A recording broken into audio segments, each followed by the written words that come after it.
Welcome back, everybody, to Gringos Liberados. Split 3 of the LTA South Domestic has concluded. We have crowned another new champion. The Keyd Stars, the SeeEl project, lands exactly on time, not a minute before, at the end of that second year. RMC and Super Brent join me on this episode. We are going to talk about that final. We're going to do a little bit of tier listing, a little bit of a player awarding, and we will look forward to the LTA Regional Championship, which will be kicking off very soon. Now, RMC, you didn't even have to worry about Pain in the finals this time. No. Because they weren't there. No. So surely a weight off your mind going into this final match.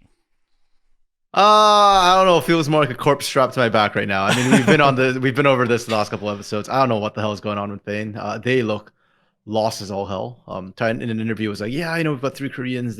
Things can be finicky at times. Like, no, you don't get to say that. You have Wiser, Curry. The only new guy is Romer, right? Yeah. And Wiser and Curry, there's no excuse for the way they performed. And as for Romer, well, there's no excuse for that either. But that's a whole different kind of fish. Yeah, I mean, saying it's definitely not as easy as just being like, oh, it's a language barrier. Like, this is potentially the point where I think saying, oh, we have 3 Koreans is the wrong way to frame it, and the right way to frame it is our team is undecided on how they want to play the game, or undecided on how to tackle the problems we are currently facing. And it potentially happens to be 1, 2, or 3 of the Korean original players that are pulling in one direction, perhaps against Titan or against someone else on the team, right? I think it's probably just a coincidence of who's going where, but saying, oh, we have 3 Koreans makes it sound like we don't understand each other, which again, that's not an excuse at this point. So we're not accepting that. Yep. Wiser he is Brazilian residency, right? Like, he just doesn't even count as, like, he's not an import anymore. Yeah, been so long. Yeah, we cannot count the fact that we don't understand what Wiser wants to do with Pain, as he has been on Pain longer than almost everybody in this current stretch of Pain membership. Like, only karaoke. So he's been there longer than Titan has. So, I don't think we can say he's necessarily misaligned with the organization. Obviously, Romer and even Curry are a little newer. And as they now have had this situation where they finally climbed to the top, but then immediately got knocked off, and the entire league is going through a pretty transformative guard change right now, I imagine there's probably a lot of discussions as to how Pain, where they fit into that and how they can get back to the top. But if they don't have the same idea, then yeah, it's going to cause friction at times. Now, so that was the first match, was Pain versus Red, right? So that we eventually don't even make it to the final, but it's not that they lost to FURIA again. It's not that they lost to VKS in that round. They lost them in the upper bracket, but Red Knids was knocked down to join them and ran the lower bracket. And the first match they had was Pain, having lost to Pain 3-1 in the first round of the upper bracket, mind you. And whatever, we went back to regular pick and play stage. We went back to we're going to pick them because they're the easy opponent, and it was a 3-0 for Red Knids. It's not like Pain didn't do anything at all in that series. Certainly Red had to make some effort at times, but it didn't really feel like Pain were the better team at any stage. It didn't really feel like they were going to necessarily win any of these games, and potentially, for me at least, RMC smacked more of like Red is still an imperfect product and is still making mistakes and leaves gaps for a team that Pain, even in this slightly ineffective, slightly imperfect state, can just be like, well, that's obviously, you can't do that and I'm going to punish you kind of plays. Yeah, and what drive me quite borderline insane was actually the game 2. Like, game 1, they got smacked fine. Okay, yeah, like that just happens a lot in the South. Yeah, but game 2, Pain should have won that game. There is literally no reason why they didn't win it. Like, up to now, I'm still looking back at it and going like, why? Like, yeah, I know a lot of people are blaming Romer for getting chunked walking in, trying to look for the Tibbers engage. Yeah. Like, that's fine. Like, that happens to Annie. She's linear. She runs at you. You know exactly what she wants to do. But she needs to just get the Tibbers off. Like, in that situation, there is no space for hesitation. Just go for it and you can win. But Pain, they crumble. And the problem I'm having with this current Pain iteration, I don't know what's going on with them, because this has never been an issue in the past, is when they crumble, they fall to pieces. Like, they're not coming back. The moment they screw up in the series, it's over. Like, when I watched that moment in game 2, I was thinking, oh, there's going to be a 3-0. Like, there is no comeback for this Pain. Their mental is just absolutely destroyed. And sure enough, we go to the next game and they get individual kills, but at no point did I think like, oh, they've really got this. Even when I saw Rek'Sai being locked in for Doom, I did not think, oh, Pain has got this. Yeah, I saw that. I saw the Rek'Sai and I was like, I mean, we're gonna see how this plays out because it was me and 4x4 on the call, and then it got started so early for Red, where like even when there was kills traded back, I was like, it's just already over. Like this game is already done. And Loud on Friday, because it was a super week. Loud on Friday like pushed Red to 5 games, and I was like, okay, well, like we have like some serious metal being tested here, and if Loud, who as good as I think Loud is, I was not expecting them to be in the top 3 this, but I think they finished exactly where I thought at 4th. Yeah, same. And they pushed Red to 5 games. I was like, okay, so like Pain, even if they look shaky, Pain like should be better than a team that is like battling it out for 4th place.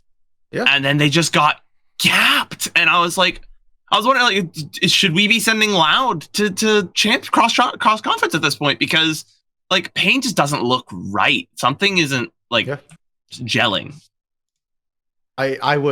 I think Loud would do better at the cross conference right now than Pain in their current iteration. But now, Pain still have time to go fix the problems before they show up. And in the past, I'd have no doubt they would have. This round, I am more. I'm not as confident. They are struggling in ways I don't feel like I've seen Pain struggle since like even when we first started covering the CB Law English in 2021. Like even through all their bot lane shenanigans and troubles, when they're swapping out bot laners every single split, it never quite felt like they had this sort of mental block. Yeah, like I don't remember the last time, if ever, I've seen Weiser have as tough of a time as he had in that Red series. I mean, because in game 1, obviously they spent a lot of effort really dismantling the Weiser Gwen with Renekton, but FNB had solo killed him twice before the jungler ever showed up. Yeah. You know, at like Weiser level entered 3. with Ignite. Yeah, Weiser completely sprinted that game and had nothing to offer really for the rest of the series, particularly. And that's just not something we see out of this guy. Like we don't see him win every game, but we don't see him lose that hard. That's a robo scoreline. And then he wins the game anyway. Like this is very unlike Pain, as you say, RMC. We're seeing new facets of struggle that we have not seen, if not ever, then for a long, long time from some of these players. So that is worrying, and it's not the momentum you want going into cross conference, especially with how rough last cross conference went. Pain looked like one of, if anything, the slightly more like they had avenues in the games against. Was it who did they play against last time? Was it 100 Thieves or? I think it was 100 Thieves. I think. Let me double check that. It was 100 Thieves, who they are going to be matching up against. And they got 0-2'd, I believe, but it was like a 0-2 but close though. Kind of. There were winnable games that they just didn't win, and now they're going to most likely they're going to actually confirmed, I think now, right? See 100 Thieves in their first round. Yeah, it is confirmed 100 Thieves. We'll take a look at the bracket at the end, but. So they need to get some revenge, man, but 100 Thieves just are peaking and Pain are troughing at the same time. It is not the best time. They need to make use of these, 2 weeks, if that they even have? No, it's not even 2 weeks. It's this Saturday that they're... Yeah, it's 1 next weekend. week that they have. Yeah. To get back on track. So, yeah, not much hope there, but... You know, as great as 100 Thieves decided to suddenly be, they could quite easily go back to being what they were for most of the split, which was really nothing that special. So, you know, history does not necessarily predict the future, as we have seen in this very elimination bracket. So to backtrack quickly to talk about Loud kind of and their exit in that Red series, we manifested Loud and Red, and Bren, it delivered exactly what we wanted from that series. It was Brazilian as heck, and it was crazy. It was back and forth. It was explosive. It was great. Yeah, we saw it like coming the whole way. Everyone was like, "Yes, Loud. This current Red iteration and this current Loud iteration are gonna clash. Sparks are gonna fly, and if we get it, it is going to be a banger." Like we were saying weeks. It was like the last time I was on the podcast. A couple weeks back where we were talking about like, oh, if this Loud and Red team meet, like we're getting a best of 5, like we're going all 5 games and it's going to be like closely contested the whole way. And that's exactly what we got. It was a very exciting series. Yeah. I think it's a shame that game 5 went the way it did, obviously, because of how close the rest of the series was. But ultimately, I think Red is the team that I preferred to advance at that time. And they did then make it, they did then breeze past Pain. Not to say that Loud also wouldn't have breezed past Pain in the state that Pain arrived on the day. And, you know, if Wiser's not going to perform, then Robo will take his lunch money just as much as FNB will. So, you know, Loud could have also been in that finals match versus VKS, but I think Loud would have also gotten 3-0'd in a similar fashion, I suppose, from what we saw, at least. I think with Loud, what really interested me was kind of how they played their game. Because even in their wins, it wasn't... Okay, game 1 was convincing. But after game 1, their win in game 3 did not really convince me that they were better than Red. It felt like they were losing hand checks in pretty much every single role except for jungle. And even in jungle, you can only do so much, right? If all your lanes are losing, Griffin can't necessarily like hard carry as much as he's trying with the champion pool that he has. But despite that, they're still pulling out wins. So I think their macro is actually... Their late game macro is better than Red. Their early game macro is not quite as good, but that comes from lane pressure. I think they understand like when to go for fights and when to kind of leave fights for the most part, compared to Red, where I think we saw the opposite happen in the games against Keyd, where they're a very mechanically good team. They know it, and they low-key crutch on it a little bit at times. So very, very interesting dichotomy there. I did think game 5, Loud deserved to lose. That draft was bad. Like that was Red versus Keyd game 3 level of drafting. And Robo going for the Camille there worries me a little bit, because at that point I'm kind of like, okay, Robo, do you have champo issues? Like, is that why we're going for Camille into Orin? Because Camille right now is kind of weak. Her numbers are a little bit undertuned. I don't think that's the angle you want to run. And Jewel losing on the Yone is also worrying when it used to be one of his signature champions. It wasn't a Kaze's Hylas, to be fair, which, if we're talking about tough lanes, signature champions, doesn't get tougher than that. How my man got his hands on it in game 5 is another question for the Loud camp, I'll be honest. Coach Ray's explained it. I mean, he had other priorities on his mind compared to the Silas, so understandable. I guess there was at least a reason. It was considered, I suppose, but perhaps misjudged. I think that game 5 was just so convincing for Red, and that's when I think it was at that time.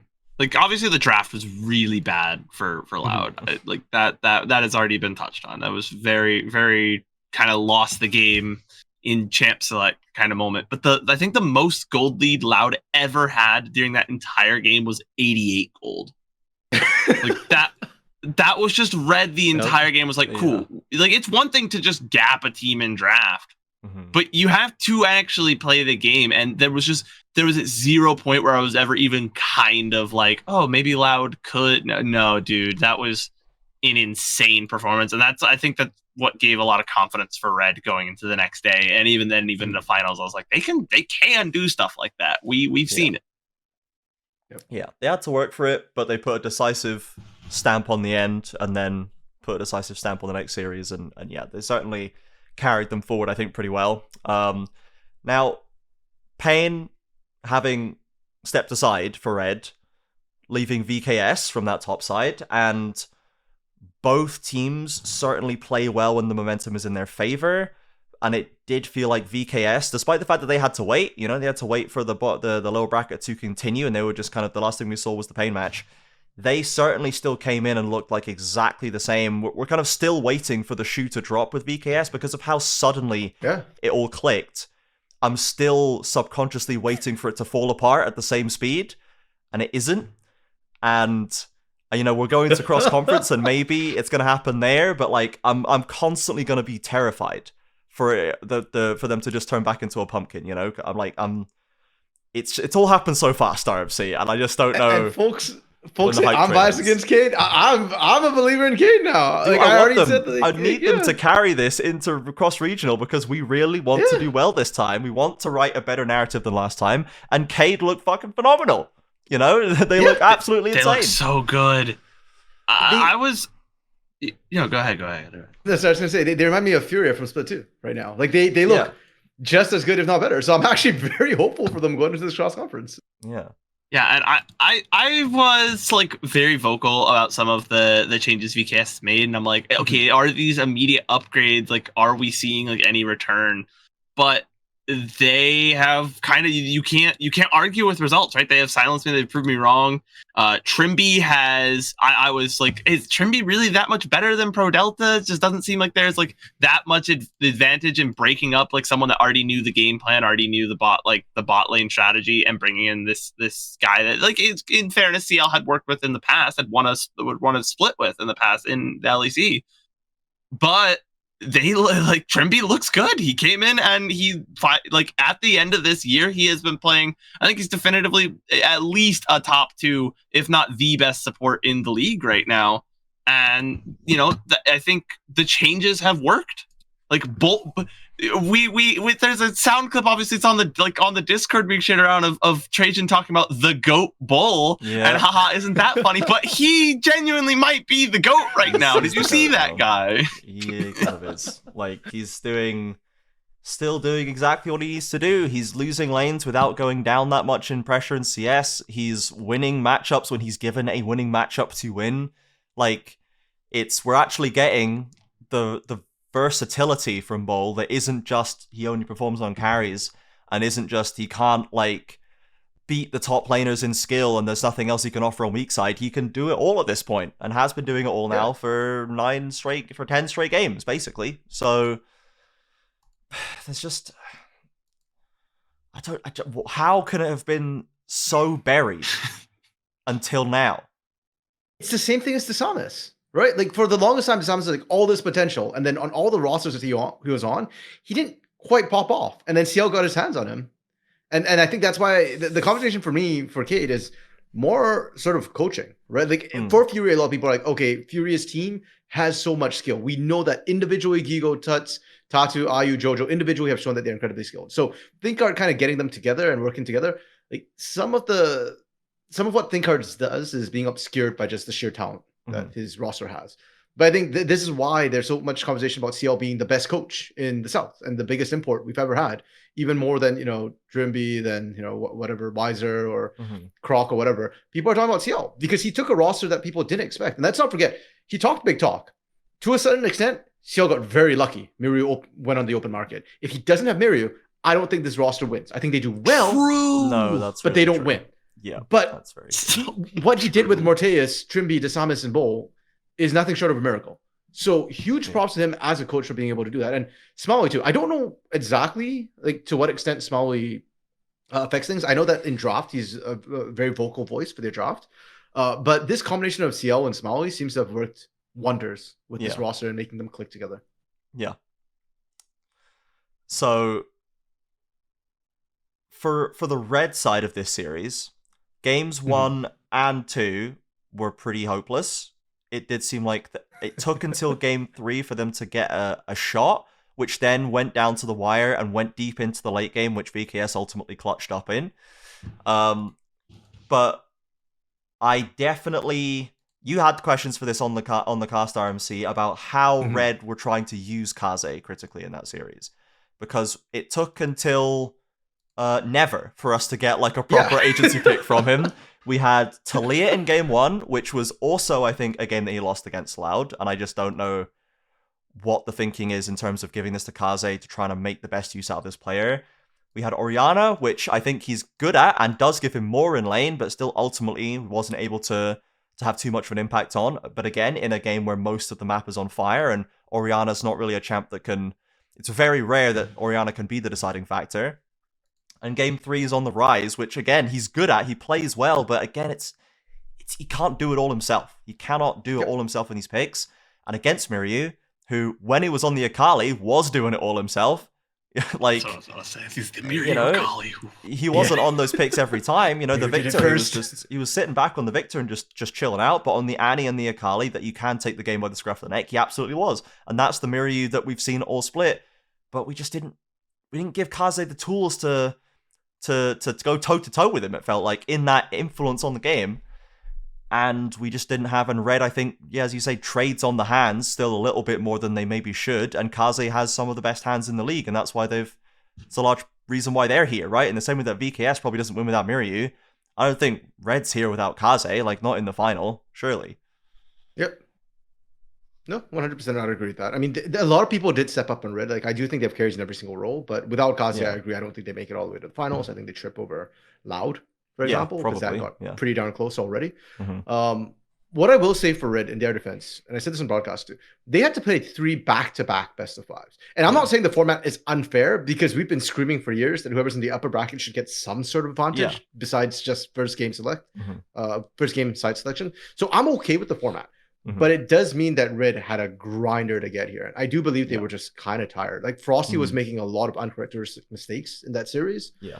Kaze, I don't know if it's by his choice that he was not playing champions which required quite as much APM. Like, we weren't seeing, the Silas, the Akali, whatnot coming through from him. And Silas was open game 1. Pretty sure SeeEl just figured out Talker's drafting strategy, that they're never going to put all their chips in game 1 and punish him for that. So I don't think this is maximal Red. I still think Keyd would have beaten them regardless. But I think Red could have taken a game.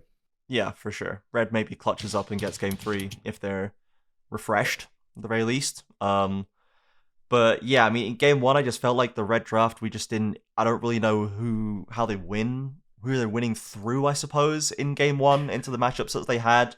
If we cannot guarantee, we can't just say FNB is going to gap bowl anymore. So we're not going to be able to rely on that Rumble being super strong in the mid game. Like, we were wondering what the Rebello was going to pick. I think it was last pick or fourth at the very least for Red, and we're waiting and waiting. What's it going to be for him? Waiting for something that can like carry the game. That's what I was waiting for. And we go for Jhin, and Jhin just doesn't do that, man. Like, they were pressuring Senna, Alistair all lane, but as he said on the cast, it just doesn't matter. They'll just heal it up. You can't crack it with the Jhin by itself. Yeah, you need more. And the Jhin came in knowing they had the Scion. What does Jhin ever do in a million years about Scion? You can barely even deal with Wukong. Like, full AD, 4th shot crit Jhin, and Scion's like... just doesn't care, man. We saw the ults in the fight that lost them the game. We saw Jhin out just firing everything into bowl, and he took 0 damage. And this was like 20 minutes. This wasn't even late game. So there were some baffling decisions, I think, that really did not necessarily give Red the tools they needed to beat VKS. But this is why I was praising SeeEl or Smalley, whoever's handling their draft side of things, because they read Talkers like a book. Talkers has this habit of game 1 just picking meta, not necessarily what's good for Red, but just hyper meta. And it feels like he's trying to clear the board of these OP picks early so that they can index into some of their weirder picks later on. That's why we're seeing Doom constantly, in 4-game series, 5-game series, picking weird stuff in the jungle. Because he knows that it's something he can play that the opponents can't play. So it feels like Talker's trying to get deep into the champ pool, and that's where he's going to get his advantage later on. Problem is he got Red, right? Morteus picking out Senna was not something we usually see Morteus play too much of. Bo on a tank, and hey, huge props to Bo. He won that lane on Scion. He crushed it. So good. Yeah, and tanks aren't even his bread and butter. So if Keyd can kind of match the strategy of Red and still win out just because they have a better, more synergistic draft, that's when I think, then maybe the Red drafting strategy has been exposed a little bit. You're being punished for it. You can't do it every time, Talkers. It was a great strategy while it worked, but people are catching on. Yeah. I think to an extent, we talked about how playing best of 5s back to back can be very tiring. I think that also really has to apply to coaching. The mental exhaustion of I have to game plan and draft for 3 separate teams with 3 different play styles. Completely, and I have to do all the prep to get my I think even SeeEl tweeted out and was like, Talkers, what he did in this one split was incredible. And everyone should realize that playing 3 days in a row is going to affect performance, and you should respect and understand that. Yeah. Because by the time you get to that 3rd best of 5, it's like, okay, well, we can't plan for VKS and look past pain. Now, in hindsight, maybe they could have looked past pain, right? But just when you're preparing in the moment, you have to prepare for the game that's ahead of you. And so they probably had the least prep done for the finals. And so at that point, it's like, hey, we have to rely on the thing that's gotten us this far. This is the draft strategy that has worked. We don't have time to massively pivot. Yeah. And actually, this is Talker's first split as a head coach, no? I think he's been part of coaching teams before, but I don't think he's been a head coach before, at least certainly not of a tier 1 team. Whereas this is now CL's 5th split as a LTA South Split coach. I remember him coaching was, I think, a CBLOL Academy See, I thought he was Was been he an in assistant CBLOL? coach before, was he not? Or maybe like a he was an positional assistant or coach. something. Yeah. Yeah. Sorry, yeah. So I remember it's he worked with Liberty in the past, but I think that was Yeah. even prior to Yes. CBLOL Academy, even maybe. Yeah, so like it's not his first, but it's his first head coaching role with a largely entirely new roster of Yeah. promoted academy players, and what he did with them is absolutely phenomenal. Yeah. So True. Yeah, I'm Fun looking fact, at his. when he was assistant coach, he actually worked with Zinkedo and Karaoke. oh, nice. There we go. That's why I know this, because Yeah. he worked with them Yeah. before. And Yeah, because I'm looking at his Leaguepedia, and they have him credited when he was on Havon Liberty. They have him they have him credited as a strategy or strategic coach. Okay, fine. So, right. So he was like probably like the macro. He was guy. in the room. Yeah. Cool. All right. Yeah. Well, so credit to Talkers, and credit to SeeEl, of course, for what he's done. So VKS with the Swift 3-0. And they look like the best team clearly. Red certainly have a lot to offer, and again, they do have are a team that will not go down easy. That game 3 at least showed us that kind of FURIA energy where you can't just win the early game, you have to win the whole game against Red. You can't just win the early game because they will scrap for every inch, and the mechanics are certainly there. So Pain will have hope that they can turn it around. Red will hope that they can maybe get some learnings from this, maybe approach the draft a little differently in the best ofs. Maybe Talkers is going to have to cook up something new. Does have a little bit more time to prep for just one opponent at least in that first round. So we'll see what he can do. And then VKS, you won the fly lottery, so I guess enjoy the FlyQuest match. Well, they want a ticket to Worlds. and try not to. No, they get to go to Worlds. They get to go to Worlds no matter what. Yeah, and try VKS, not to get on Whipper's Twitter, I guess. I just ask that they like look competitive because FlyQuest is a juggernaut right now. So I just look good. Go out there and have fun, but look good, lads. They're a juggernaut that tossed a game versus 100 Thieves. And I think they lost, and Shopify as well, right? I think they went 3-1, 3-1. So they are a fallible juggernaut, but a juggernaut nonetheless. They are certainly the best team in the West. I think past international experiences and the way that they play, I think it's probably fair to make that argument. So Godspeed, VKS. Give them the business. So we'll talk a little bit more about that at the end. We can maybe talk about those matchups in slightly more detail. But for now, let's look at some tier listing. Let's look at some player awarding. Let's do a bit of ranking.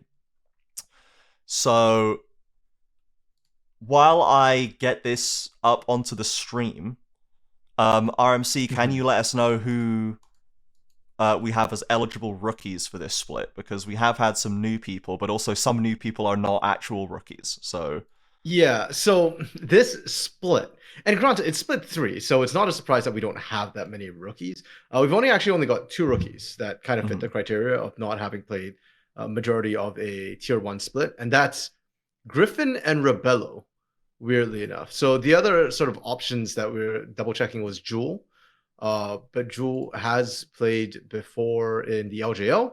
Leza and Zoen and Toplop have all played in the LOA, actually all on the same team, Team Infinity, in the past. So that kind of disqualifies them as well. LOA, Kaze also played LOA. We called him the Mercenary King for a reason. And Doom,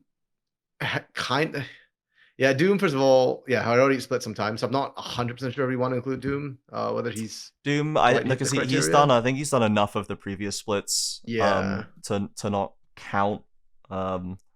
So we can probably leave him by the wayside, I would say. Yeah, I actually find it really interesting too, the thoughts of whether or not we should, because it's 3 splits right now. The splits are very, very short, and we don't have that many rookies. I almost want to think about Rookie of the Year rather than Rookie of the Split, because I do think like Rebello and Griffin have had actually comparable impact to Tatu and Morteus, sort of the other 2 big rookies that we were talking about. And I think Morteus this split as well. I've been a proponent of Morteus all along. And everybody's like, oh, he's not flashy enough. Look at Tatu. And I'm like, yeah. But Morteus is also not randomly flashing over walls and dying at 5 minutes in the game, right? Like, he is rock solid, rock steady. And I feel like his matchup against Rebello especially really highlighted to me that Morteus right now is one of the best AD carries. And he's not flashy. And I'm actually loving the fact that he's not flashy. I love him for all the same reasons that I've loved Weiser all these years, that he's a rock. And yeah, you can build a team on this guy. Yeah. I kind of like the idea of a rookie of the year because I do think, especially with the shorter splits, I don't know if one split is enough time to be like, yeah, this guy's good to go. He's a bona fide, ready to play kind of guy.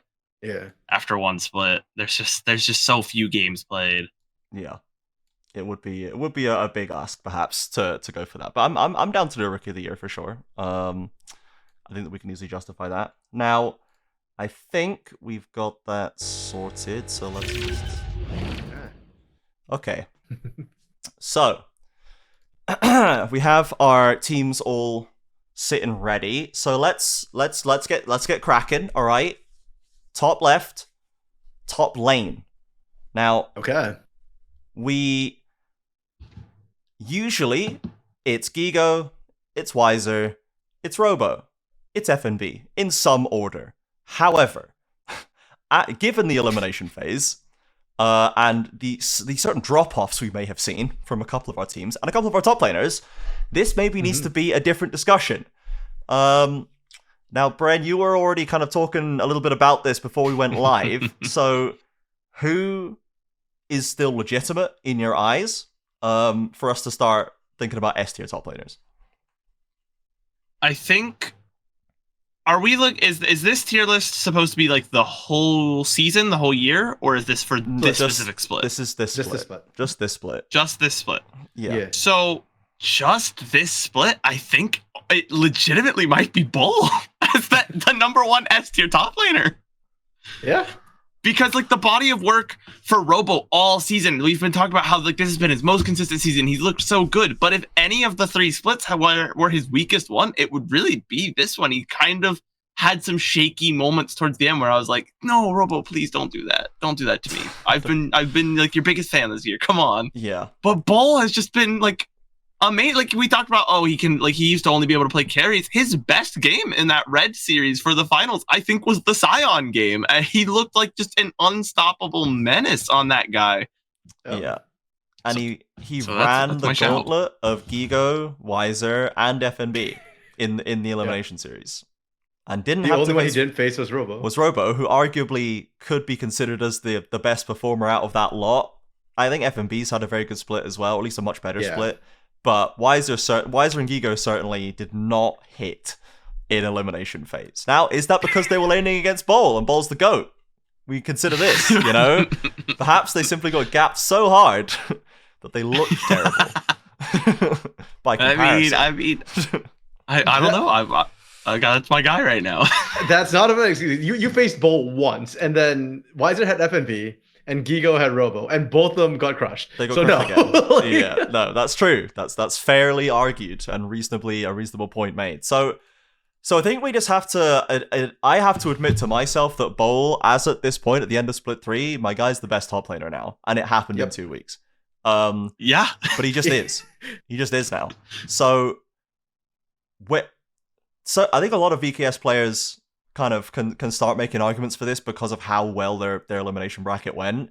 But is there anyone else that we'd like to consider an S for Bull to join Bull up there? I would put FNB up there. Yeah? Yeah, I think good split. Yeah, especially elimination phase. I think FNB turned it on, and he crushed every single lane he played into, except for Bull. And even with Bull, like at times he was still hanging. Yeah. Yeah. Because even in Pain Red, he completely dismantled Wiser, which is no mean feat. Yeah. Did come out on top of Robo in the Loud series, I think. So I think that's fair enough. So if we he dismantled Robo as well. Yeah, exactly, right. So if we did Bull and FNB here, and I'm putting them starting in the middle of S because there's someone who's going to go to the top of S that I think you guys can probably guess who it is when we get there. That I think is who is actually just. As much as the GOAT Bowl clip is going to be in the Discord forever, I think there is this guy's just has cleared the entire league, basically. We'll get to it when we get to it. So Robo's certainly still an A, right? From the series he's put together. And then You don't want to put him in A? You want to put Robo in B tier? You gotta do he my has man to be like A. that? It's just frustrating because Robo, I think at the start of the split had the best split, and he was looking at the top laner, like the top laner in the beginning of the split. Yeah. But then in elimination, he was like stumbling and fumbling. And I wish I had more tape on Robo in elimination phase. Yeah. Because it felt so weirdly binary. Like he was up against Curdy, which doesn't tell us squat when he was the one who's been coaching, or he's been kind of teaching Curdy as well. Yeah. Then he's up against Gigo, who was flat out Gigon at that point. Mm-hmm. And then he played up against FNB, where he low-key got ran. So it's like very bipolar performances from Robo. So it's like, okay, I think he deserves A. I just Maybe don't know where in A of I put him. Because I think, is it pretty reasonable to say that given the insane drop-off that Gigo and Wise have experienced, that they're now in B tier? Then if that's the case, then I think Robo's sole A, right? Because I don't have any other top laner above Robo right now. Yeah, it's definitely some recency bias, because like looking at it, like Weiser still had like decent KDA, still like I think he had one of the better, if not the best, like amount of kill participation. Like he was doing fine for like many games, but then he just get absolutely in the games where he doesn't do well, he gets absolutely torn apart, and that's so unlike him. And it's like, so like Weiser and Robo, it's like very much like these last few series I've seen out of them has been not what I wanted to see. Like, okay, so here's the thing about Robo, about Weiser. He has the second highest kill participation rate after, I think it was Mudo, I want to say, which is kind of a small side, not a fair. Yeah, selection. but his damage percentage was the lowest of all top laners, and that to me was part of Pain's problem, was that they kept fighting without Titan, and Weiser was not putting out enough damage to actually carry them, and that means who's putting out damage? It's freaking Romer, and Romer is evaporating within 3 seconds of a fight starting, which is a kind of nightmare situation. Yeah. So this is like tough. It may just be the Red Series being so horrific that like it's bumped him unfairly down into top of B instead of bottom of A. True. You know? Yeah. You know, I am willing to give Weiser bottom of A. If we did Robo, Weiser, definitely not above Robo. Certainly, there's still a gap here. I think in between FNB and Robo. I think that's correct. And that would leave Gigo kind of here, top of B. Oh wow! Which he went from like top of S down into top of B in one split. Yep. This split had a lot of fluctuations. So, yes. Yeah. We were building up. We were going deep into debt with Gigon moments through this year, and then the bailiffs came calling in split 3, and we had to pay up all of our Gigons. Gigo. Again, I think Weiser's stats are still kind of skewed because that Red Series was so hard. Like the two Red Series were so horrific. But the previous Red Series wasn't. Like Pain, including Weiser, looked way less tragic in that first 3-1. But looking at it, Gigo lost like a lot of like his he is not great XP difference at 15, like it's gold difference at 15 CS. Like he was just not. Which you think? I want to think of Gigo. I think of like that's a guy who like is going to win his lane and be like. That's also the guy that FURIA for his team. That FURIA plays for almost every single game. Is like like you shouldn't be losing lanes. Your you team should is, have an Tatu XP advantage around you. Like you have a bodyguard up if there. Tatu what is happening? Lives in your lane. You should probably have a bigger XP diff. Yeah, but okay, I feel like this is the Gigo we've come to expect more recently, but I also can't help but remember old Gigon. There's a reason why Gigon is a thing among us. Yeah, like we already have a name for this concept because it is so embedded. I'm not surprised that we dropped Gigo randomly really low. He does this from time to time. This split was also kind of it's short and long. It's like it can be long if you're winning. He got a moderate split. I think Gigo B. And it is it is this split, not all time. So that's true. Yeah. So leaves us with Zothvi, Zoan, Curti. How many games did Zamudo even play? Like 5. 5. The one just the Leviathan series. I guess. Did he? Oh yeah, I'm seeing. Yeah, he played 5. It was just one series. Yes. Okay. Because I remember that he came in for one series. I was like, did he even play 5? Yeah. So how do we feel that Zothvi landed here? Because again, this has been a guy who used to be more sort of reliable, less volatile, but this split, who was all over the shop. He was like dropping proper stinker games, but also having bigger pop-offs that he's had before, obviously against the few teams that Leviathan could actually step to, which is 2 of them. So this one's tough because on one hand, I wonder, like, I'm actually really impressed with how Zothvi was used. Yeah. I think this new Leviathan certainly makes more sense than the last one when you watch them play the game, which is going to hopefully help. But is that Zothvi good or is that coach good? The problems that I have with Zothvi are Zothvi bad moments, not coach bad moments. No coach has ever forced the Gwen to go 1-7. That's never been the coach's fault. That's true. It's never been the coach's fault. So, like, because I was always decently happy with how Zothvi did on his own, while the rest of the team were completely, like, insane helpless. And he was fine, and I was like, he's doing impressively fine given how bad Leviathan are doing on the map. But that's not what happens anymore. Now he's the one going insane, while the rest of Leviathan's kind of doing fine, and that becomes the problem. So... if anything, I'm less happy with him than I used to be, but I think Leviathan as a team is better, and they do know how to use him better, but he is causing them more problems than he used to, if anything. So it's just, again, it's the distribution is just widened in terms of value here, above and below the line. They're using him better, but like he kind of has the issue we used to talk about like Bull with like the past few splits, where it's like, what is, like, he just can only play like carries, and even then sometimes they're not very good. Like, bro can't play carries. Are you his only wins this split are on Jax, Rumble, Renekton, and Bessa, and 1 win on Cassante. 1 out of 4 games played, 1 win on Cassante. He has no wins on tanks. They only played him on 1 proper tank that's not named Cassante, and that's Sion. That was also a loss. He needed a 0.7 KDA. He's just... so he can only play carries, and he's not very good at it. Yeah.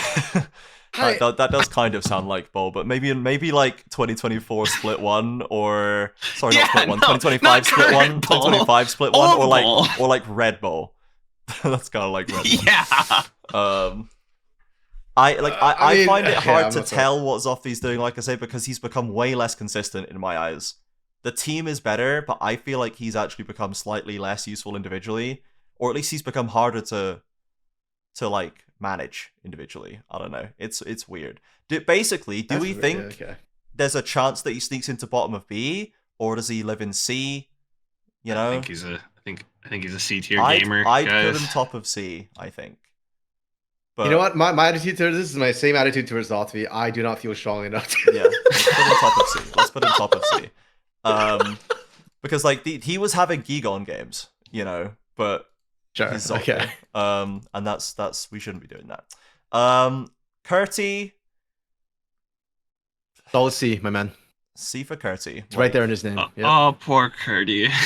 Yeah, he had hype coming in, and I remember like people were like, "Oh, he's popping off," and I was like, "This is not gonna last." I remember we pulled up like this leading in solo kills, and then also like the complete inability to convert past the first 15 minutes. Yep. He will kill his opponent and then do nothing, and that is his results screen is just a complete red carpet. He has 1 win on Renekton, and that's but that's not on him. I'll give Curti credit. I think Curti actually was the one who was actively trying the hardest. That's true. It's Fluxu. You can't hold the win-loss record against him too hard. Everybody else was like quiet quitting on that squad this split. Yeah. Hey, that one Renekton game was pretty sick. We could put him mid C for just like slam him right there. And like again, it's hard to say with a team like Fluxu, right, when nothing's going right. Yeah. And then I would probably put Zoan in like top of D, man. I don't remember seeing a single thing from this guy. That's why he got replaced. Yeah. We were talking about things that we've definitely done but don't remember. I've definitely watched Zoan play League of Legends. You certainly logged on. I don't really remember it. I remember it. Do we want, it was not great. If we actually rank Zamado, he probably just slots into somewhere in the middle of B, because he was pretty good. But like for the 5 games that we saw, bottom of B. I think, and I've said this as well back when he was in NACL, and even when he was in Tier 3, moving up to Tier 2 at the time. Because I remember Zamudo at the time, I was actually coming up around the same time as when Seoul ended up suddenly rocketing to the top. And people are telling me Zamudo's better than Seoul. I don't think so. I think Zamudo is really, really good when it comes to laning. Yeah. I think he still needs to learn how to play with the team. And to be fair, I don't think that's a Zamudo problem. I think that's teams, and I've said this before, this is my criticism of NACL, their academy systems never functioned. No. If I think, ironically, playing in the South might actually be really good for Zothly, because I think the academy teams here in the South, LRS as well, some of their teams, actually teach you how to mesh with your team better. Like his GP game comes to mind, because the GP, great pick and lane, but playing with your team, the team has to play around GP to a certain extent. And they just didn't, right? So that to me is an issue that unfortunately Isurus had.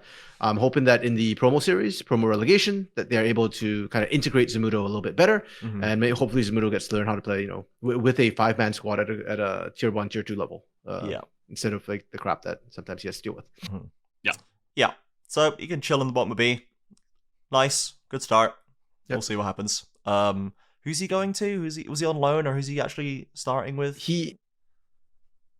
So he's on loan, I believe. Yeah, he was on loan to Isurus, but he's actually meant to be starting with like Dignitas or something, right? Or somebody. Right? Lion. Yeah. Yeah, for Lion. Yeah. Okay, cool. So we'll see him in LTA North, and hopefully we'll see him get a bit more momentum there. Youngle. Normal candidates, people like Tattoo Karaoke. And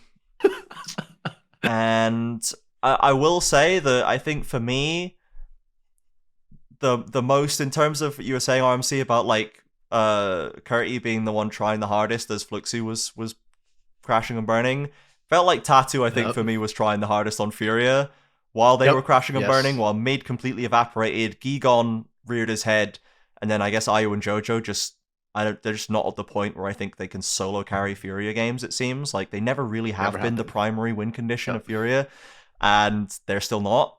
You think about Ayuzi. Yeah, so, the Inari games are pretty sick, and I'm sure it's another good pick for him, but I think Tattoo needs credit, as he was still trying his damnedest and was making things happen for Furia, even as the ship was sinking around his ears. I mean, I got 3 names for S. The order they kind of hammer out. I think Tattoo, Griffin, and Desamus for me are the S tiers. That is exactly what I was thinking, and I think Doom at the top of A. I'm for sure a Doom, an A Doomer for sure. Yes. So I think that's fair. So the Griffin one is the interesting one for me, because Loud obviously ended 4th, and Griffin with the specialty picks, when he's on his comfort, he looks absolutely phenomenal, right? There's no denying that. When he's on normal picks, I don't know enough, I think, to properly judge how well he's jungling, because I think jungling is a thing you can do really well, even while your team, like, more obviously really well for people who know ball than when your team is doing bad, right? And jungle is my least knowledgeable role. I just don't understand this at a super high level, so I'm not able to judge him at that level. But there were certainly some, especially early on, there were some rough games, but he definitely, I think, Loud generally bedded in and improved a little bit more, and he had less of those like stinkers later on. And yet the specialty picks can warp a draft and completely like turn the tide of a series when they come out. They're really, really good. So, like, my gut would have been like top of A, but I'm still willing to hear an S argument for sure. I think my logic, and I'm not sure about RMC, but at least my logic behind Griffin, I think being like bottom of S, is like the dude dies a lot. Like, we'll be clear, he dies a lot as a jungler, but like, he's just very high impact, and I think it gives Loud something else to play for now that, like, we don't have Tinones being this reliable, going to hands gap you, like, absolutely out team fight you at like 25 minutes as a mid laner.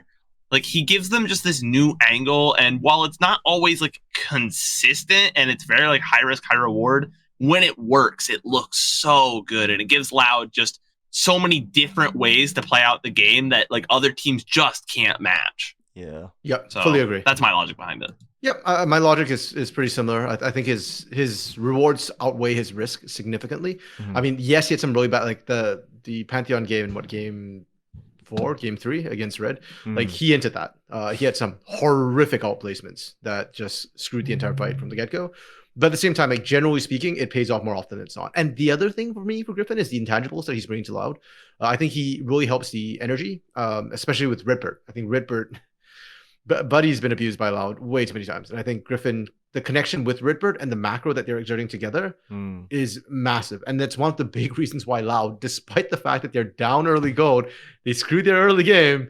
Their mid to late games looking kind of their old school style. And I think a lot of that I attribute to Griffin on this roster, and therefore I think his intangibles are pretty strong. Yeah. And in terms of playing the classics, like, yes, like obviously some of his better picks have been like the Volibear, the Ambessa, like, you know, those look good and they're like more specialty. But he played a lot of Wukong this split. He looked pretty good on Wukong. I mean, he always had a pocket Wukong in the past too, so this meta kind of favors that. And his Xin Zhao is really solid too. Yeah. So. Yeah, I mean, we could see like what happens with Loud when they didn't have a jungler that was on the same page with them, with Shinny, when he was completely divergent from like the rest of the team. And then Griffin comes in, is a very different player, and just instantly they're on the same page. So like the vibe check has been thoroughly passed, which certainly is important, right? Like this is a thing that players need to be able to do is mesh with their teams. So I'm cool with that. I think I'm happy to put Griffin in. So I'm thinking Desamus at the top. Desamus, Tatu, Griffin, Doom, like in that order from S to A. Sure, yeah. I'm fine with that. I'd probably do that, yeah. Desamus. Because we talked about it, but just Desamus with SeeEl has just been like so unlocked over his course. Like when you talk about like what does the magic while.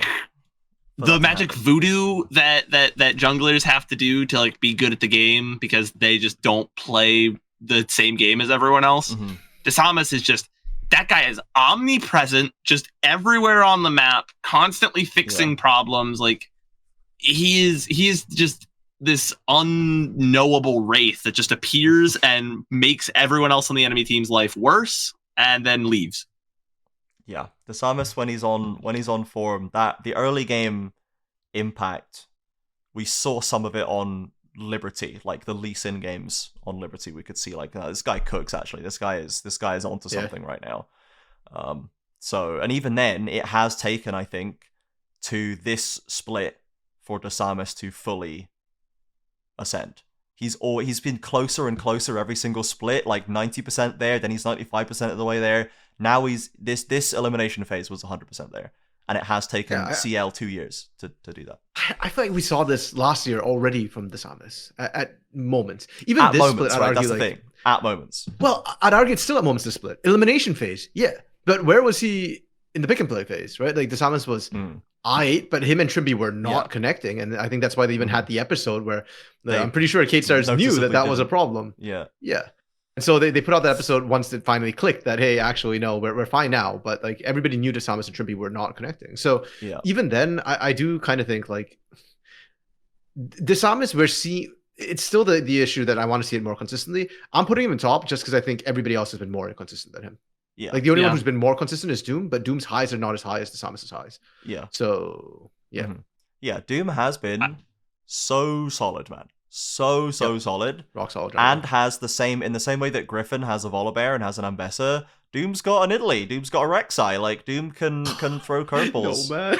Look, it's not his fault that Kaze also picked Zed in that draft. Doom played a great Italy game in that red game. Did they not win? Look, did they not secure the bag and the dub in that Nidalee Zed mid-jungle game, RMC? Tell me that.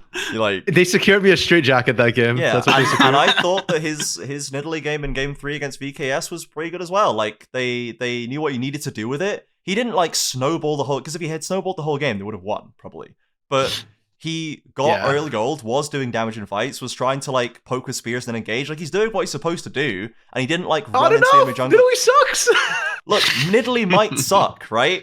Can we argue that Ambessa jungle is also not an optimal jungler compared to other choices on there? That Ambessa jungle might be worse than Nidalee. Why not? I would not, because here's the problem with Nidalee. Nidalee is really fast and she snowballs. The reason why she was even meta for a little bit was because of how fast she could jungle clear. And that put her well ahead of everybody else. But in the current meta, she can't clear fast enough to clear and then invade most of the meta junglers. So no, she sucks. Whereas Mbessa, at least the way Mbessa works is she can clear fast. Her early ganks aren't amazing, but she scales. So she has relevancy later on, and she can win out side pushes, she wins out 1v1, she wins out duels, and she has great pick potential. Nidalee can't say that, so no. They're not the same champion. They don't do the same thing, but I don't think that either of them are the best at that role. I don't think Mbessa is the best scaling jungler. She's not the best like 1v1 dueling jungler that also offers other jungling things.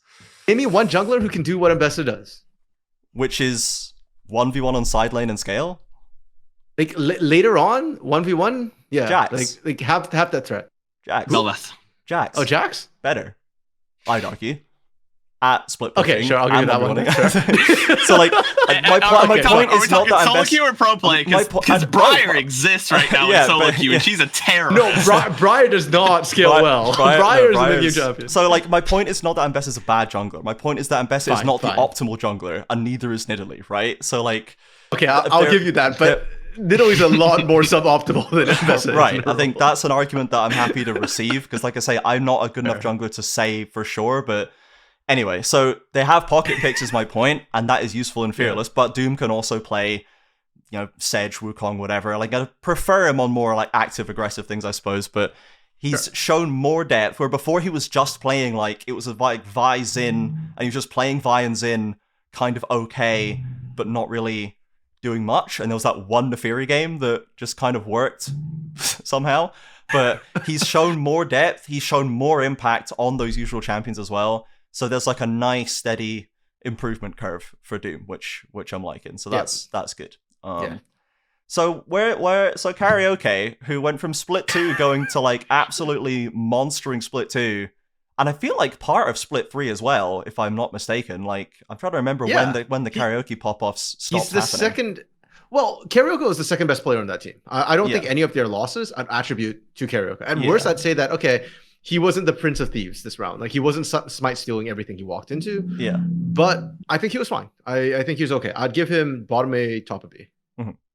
Yeah. He's kind of at the top. He's like on the top half of the league on like a lot of what the stats you like want from your jungler. Yep. The only thing is, like, I think he's lower on kill participation, but the middle of the pack kill participation is so like tightly packed. I'd put him bottom of A, I think. He had like a decent split, considering that Payne just decided they didn't want to play the video game anymore. Yeah, and again, like, when you're watching those games, it doesn't feel like when Payne started to fall apart at those critical moments, it didn't feel like Karaoke is the one falling apart as much. Like, it felt like it was, why is Titan Curry not winning lane anymore? Why is Wiser 0-1-4 at 9 minutes? Like, you know, it's like, why is Roamer dead again? Like, but here's the question, Kay. So, do we put Karaoke above Jose Diota? Yes. Oh, yeah, I think we have to. Look, just because Jose Diota is like the potential man of LTA South. Oh, he tried so damn hard. He had freaking Zoe and Liza and Sneaker into him. He's not building his teams, but it's... Don't listen. Don't take this the wrong way. I feel like I'm the number one Jose Diota defender. I watched the Ascent in Split 2's playoffs. I am the number one Jose Diota believer. I want him to do well. I want to see him in international play. You don't understand. He just can't carry that team. Literally free my mans. Actually free my mans. I think I just locked in one of the awards with that impassioned speech. Yeah, we're probably foreshadowing that one, I think. But I'll go with that. I mean, there is an argument to put him up in A, if in the same way that we're putting Tattoo in S. Like, and Tattoo also had a non-existent mid laner and an inting top laner. But like, I feel like we've still not seen him yet. And we only have to see 13 total games from them this Isurus Estral, and then Isurus. I feel like I've still not seen Jose Deodo as I remember him in like the rose-tinted hindsight of the past. There's been splits where he's looked better and come close, where Isurus Estral looked better or whatever. But I still don't feel like we've ever actually seen Prime Jose yet. I just don't think he's been back. Whether that's possible to see it in this environment or not, it seems like maybe not. And Isurus, I'm losing faith in the way they're approaching this team construction, I will say, with these random loans and swaps and picking up, like, who's the next highest placed LLA player that currently doesn't have a team, and let's just put them in here. Like, they're gonna be Keen. Yeah, bro, now it's Keen. Like, again, who's the next highest LLA, like, experienced player who we can have? Like, it feels like we're scrambling. This is like red tier. Like, we're just, like, grabbing players and shoving them in and be like, please work, please. And it's just, bro, I don't like it. I don't think Jose has an environment in which he can succeed. But that being said, he's not succeeding. That's true. I can't give him points for things that he did 5 years ago until I see him do them again. Okay, so where are we putting Jose? I'd put him top of B. Top of B is fine. I think just below. Okay, I'm fine with that. I think my logic behind, like, why, even though it's almost the same situation as Tatu, just at a lower tier, why do I think Jose Dioto is so much lower right now? And it's because, like, Jose Dioto, we were like, oh, when he's at his best, he's, like, playing all these carry picks, right? He's, like, bringing up the Wukong, the Jarvan, the Lee Sin. But, like, his damage and kill participation, like, his damage per minute, like, and damage split of his team is, like, lower than Tatu, and Tatu is playing picks that are like the Skarner or the Poppy, and, like, and Tatu is a freak, man. Don't compare. Tatu does damage on anything. I know, but my point is, if you're gonna play carries, you should be doing more than, like, 13% of your team's damage. And you can replace Tatu as a freak with Tatu's an S tier jungler, mate. That's the difference. Yeah, he's an S tier jungler. So. He's worse than S tier, and I think right now he's B tier. Guys, B tier isn't bad. B tier isn't B doesn't mean bad. It's B for it's okay. Bouquet, like, it's fine. So and speaking of bouquet, given that Zothvi ended up trickling down to the top of CE, where is Mr. Vibe Scary himself landing now? Dude, I am so recency biased about him and the way he played his last game that I'm just like, drop him to D, man. Like, that buy onto Nico was just this speaks again to the problems that you know, I can flame Zothvi for this, but I have to also flame Scary for the same thing in terms of sort of just questionable, mind-boggling moments that, again, big pop-off games, crazy poppy jungle games, and then just, like, complete misunderstanding of their role in the game in the same day. You know, it's it's kind of all over the shop. So for that reason, I just put him top of C again. I just put him in the exact same place as Zothvi for the same crimes. Like, he played a lot of Vi, and I just think, I don't know if that's a coaching issue or, like, a champ pool issue, but I think Vi kind of sucks right now. Stop playing it, please. Sure. And, like, it just didn't look good, and he's like bottom of the chart in, like, gold per minute, like, damage per minute, kill participation. Which is illegal for jungler. It's just so, you gotta be doing better. And the thing is, I talked about how like close the middle of the pack is. Like, second bottom for kill participation is Doom at 73 something %, and top of the pack, or second from the top, is Disamus with 79. There's only two outliers, right? Really, from the pack, and that's Yampi all the way at the top with 84% kill participation across 10 games, the lowest sample size. And then Scary all the way at the bottom with 69% kill participation. That's illegal. Yeah, I mean, to give him credit, he's the second highest KP on his team with only top lop beating him, but if your support is getting more kill participation than you are, that tells me that you're not ganking enough. Yeah. So, and for a Vibes guy, unacceptable. Your damage is the lowest as well, so you're neither facilitating nor doing damage. Like, I'm not quite sure what the role of Scary is here. And again, recency bias. You do not out the freaking Nico with Kalista nearby. He's just a mid jungler right now, I think, and like, the vibes of Leviathan have improved from last split, but he was also there last split, so you know. Drop him to D. Drop him to D. No, we're not dropping him to D. He's not a D. He's not a Zoan tier jungler. He's not as bad as Zoan. That's good. At jungle as Zoan is at top, man. Zoan was invisible. Scary was a little detriment at times. And he also had very impactful, strong early games. He's just had a really volatile mixed split again. Like, he violated the Nico. He had a complete, absolute howler of a game there. I'm not going to deny that. But Zoan just had nothing, man. Zoan had nothing to offer. Like, D tier, you've got to have no redeeming qualities. And Scary had redeeming games. And they beat Isurus, and Scary was in that flipping map, okay? Where's Jose? Jose's up at the top of B. Jose's chilling at the top of B. Couldn't even beat Scary in a series, bro. Scary had some good, like, I would say his tank games like looked decent. He's like fine. the Skarner looked good. The Maokai looked good. The Poppy looked really good.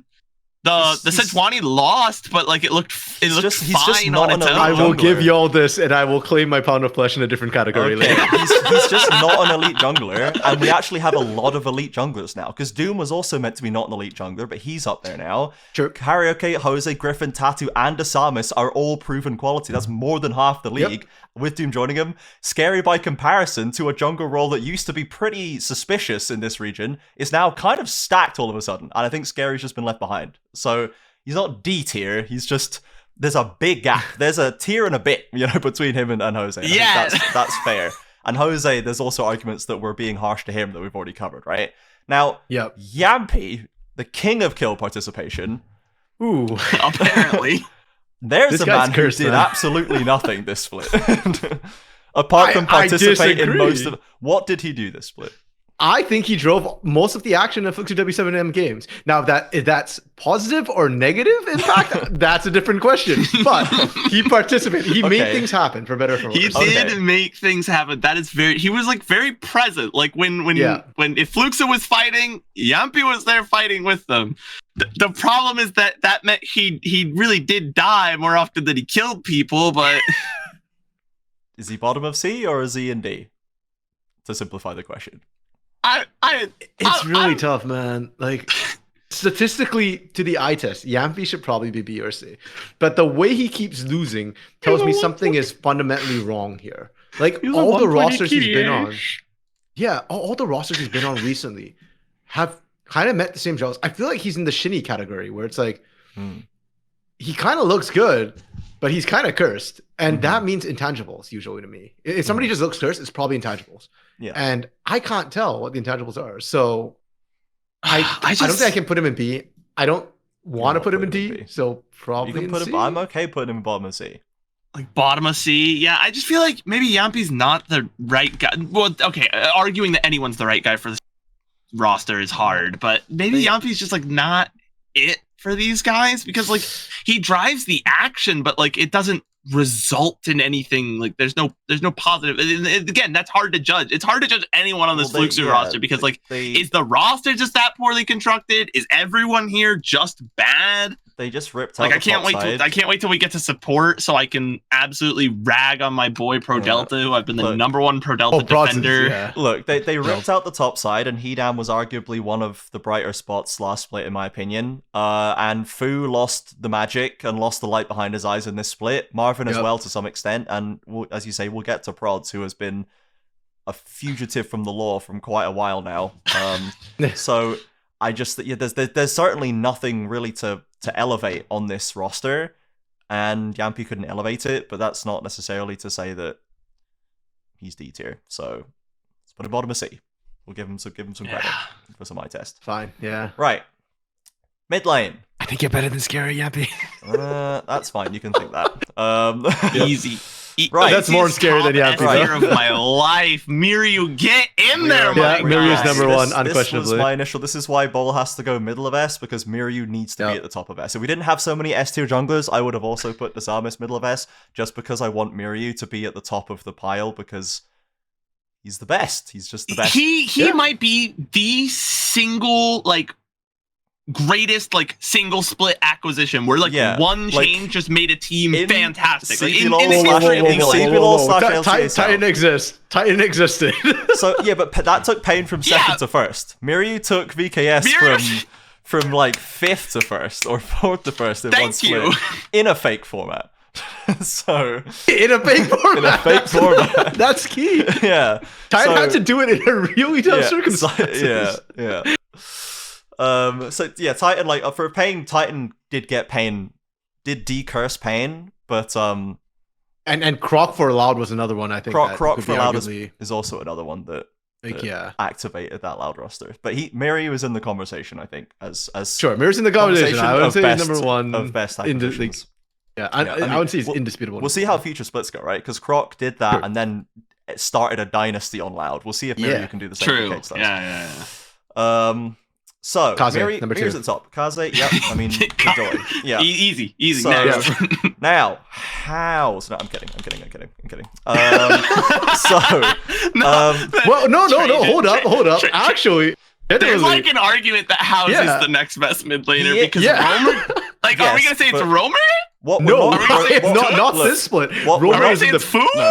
what we're Like- not gonna do is put House in S tier, right? That's Sure. true. What we That's might do is put him in a nice, comfortable, a nice, cozy, sort of well-rounded Middle of A? middle of A. Yeah, the I'm ball. fine with that. Yeah.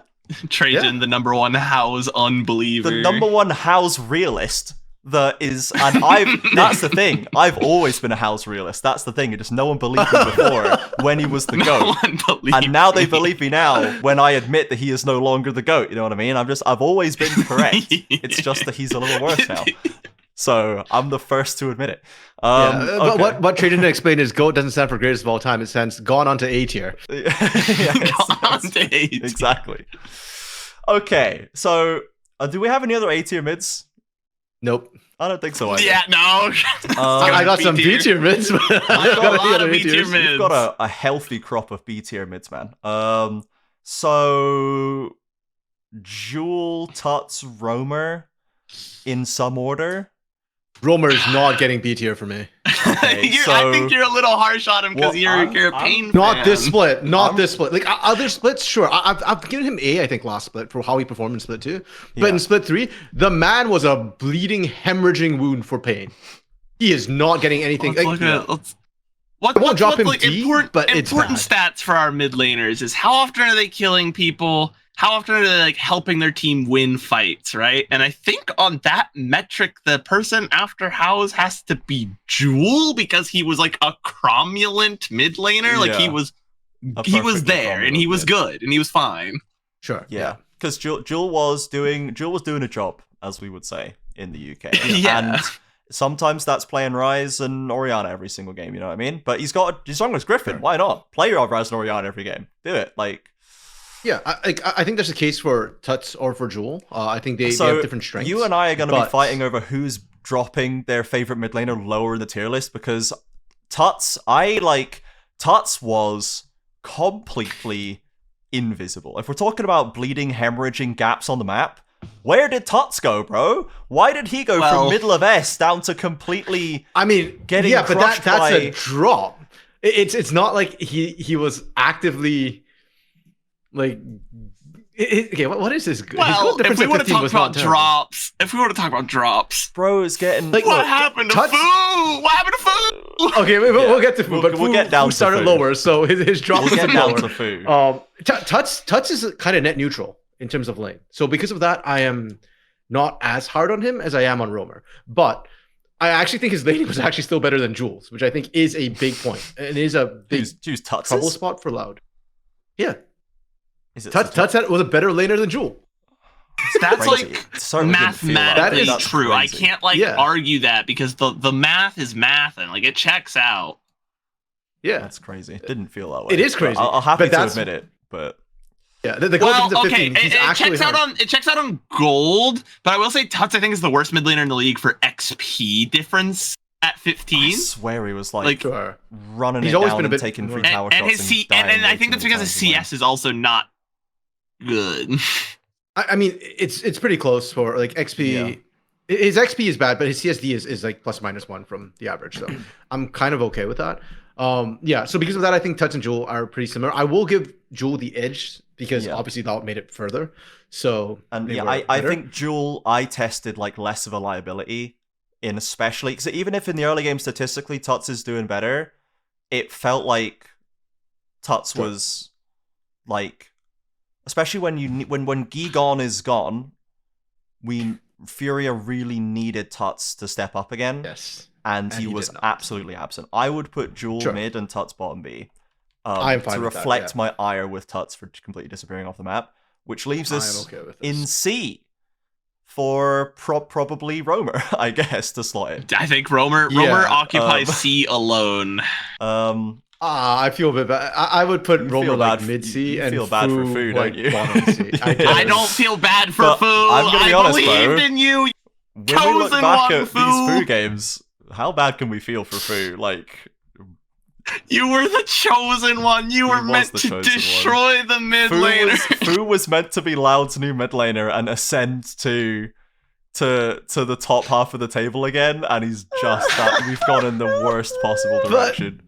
I mean, okay, so this is the problem with like Yampy in a way, right? That's why I say he's kind of cursed, because it has to be intangible. It's like, what happens? Yampy joins and Fu falls apart. Like, Fu consistently getting out CS'd by his opponent. Can't participate in a fight to save it. He's like a 1.6 KDA. He's averaging like 2 kills a game. You are a mid laner. That is illegal. I mean, you look at his team's KDA. Yeah. Like Yampy and Pro Delta at 1.8, and then Fu and Marvin at 1.6. Like, he's not. Bro, why are the carries lower? Why are the carries got the lower KDA? Because Yampy and Fu were forcing crap, which is what I'm saying. Like, Yampy's intangibles are kind of tough. Like, it's why I have Yampy as low as I do, despite liking Yampy and thinking that Scary was worse. Like, nevertheless, like, Yampy I like that was not we great. haven't started talking about him yet. Someone snuck Leza into T2. Dude. Which, like, it's fair. It's ahead and just fair. put him down there. Bro is not Yeah, exist. that's fair. That's like, fine. Look, so here's my compromise, is I would put Roamer top of C and then bottom of C for Fu. That's my pitch. Because I would rather keep Roamer middle of C. And just put no deal. Okay, Roamer does not get top of C. I'm happy to be outvoted there. Roamer is not that close to Tuts, bro. Just thought I would go out to bat just a second for the third place team in the region, but no. So then that would be they're the second place team in the region of Roamer's a player. Dude, you have Titan hard carrying games in your third place team. That tells you that whoever's whoever's breaking Titan's back is a lot lower than third. Yeah. Okay. Speaking of Titan, speaking of bot lane, it's bot lane. Okay. So this one's quite interesting because we've had huge glow ups, huge overperformance, I think, for Rebello. From just the kind of conservative estimate of a CD promoted AD carry with no tier 1 experience. Then Titan still trying to drag the corpse of Pain over the finish line multiple times. We've got Morteus on VKS, who he's never at the front of the highlight reel, is Morteus, but he's always on like the scoreboard with a fabulous KDA out of lane, having not gone down in CS against some of our best duos. And then, you know, in the last fight before the Nexus explodes, he's always there getting a triple kill or something. So nowhere is a more reliable AD carry, it seems like, right now than Morteus. Yes, that is fair. And you know what? I will be okay with Morteus number 1, but I would like to put forth the case for Titan number 1 nevertheless. Because genuinely, this man was getting inted by his team. He was the one steady factor. Yeah. And Titan crushed the bot lane. Despite Curry often trolling and inting this particular split, Titan was still up in CSD at 15. He's +6. The next closest guy in the bot lane is Marvin at +2. Like, he genuinely was head and shoulders above his competition. Even in the games they lost, Titan's also leading CS per minute. Like, this guy is a farming machine while pumping out damage.